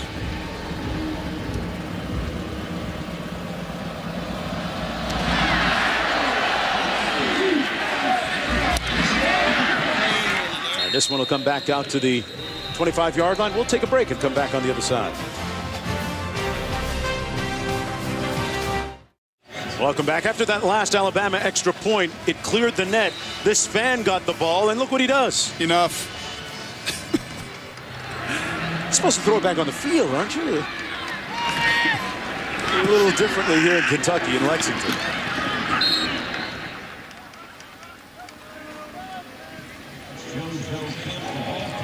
48-7, and next week Alabama has Arkansas up on the schedule. A struggling Arkansas Razorback team. Brett Bielema's team taking one on the chin today at home against South Carolina.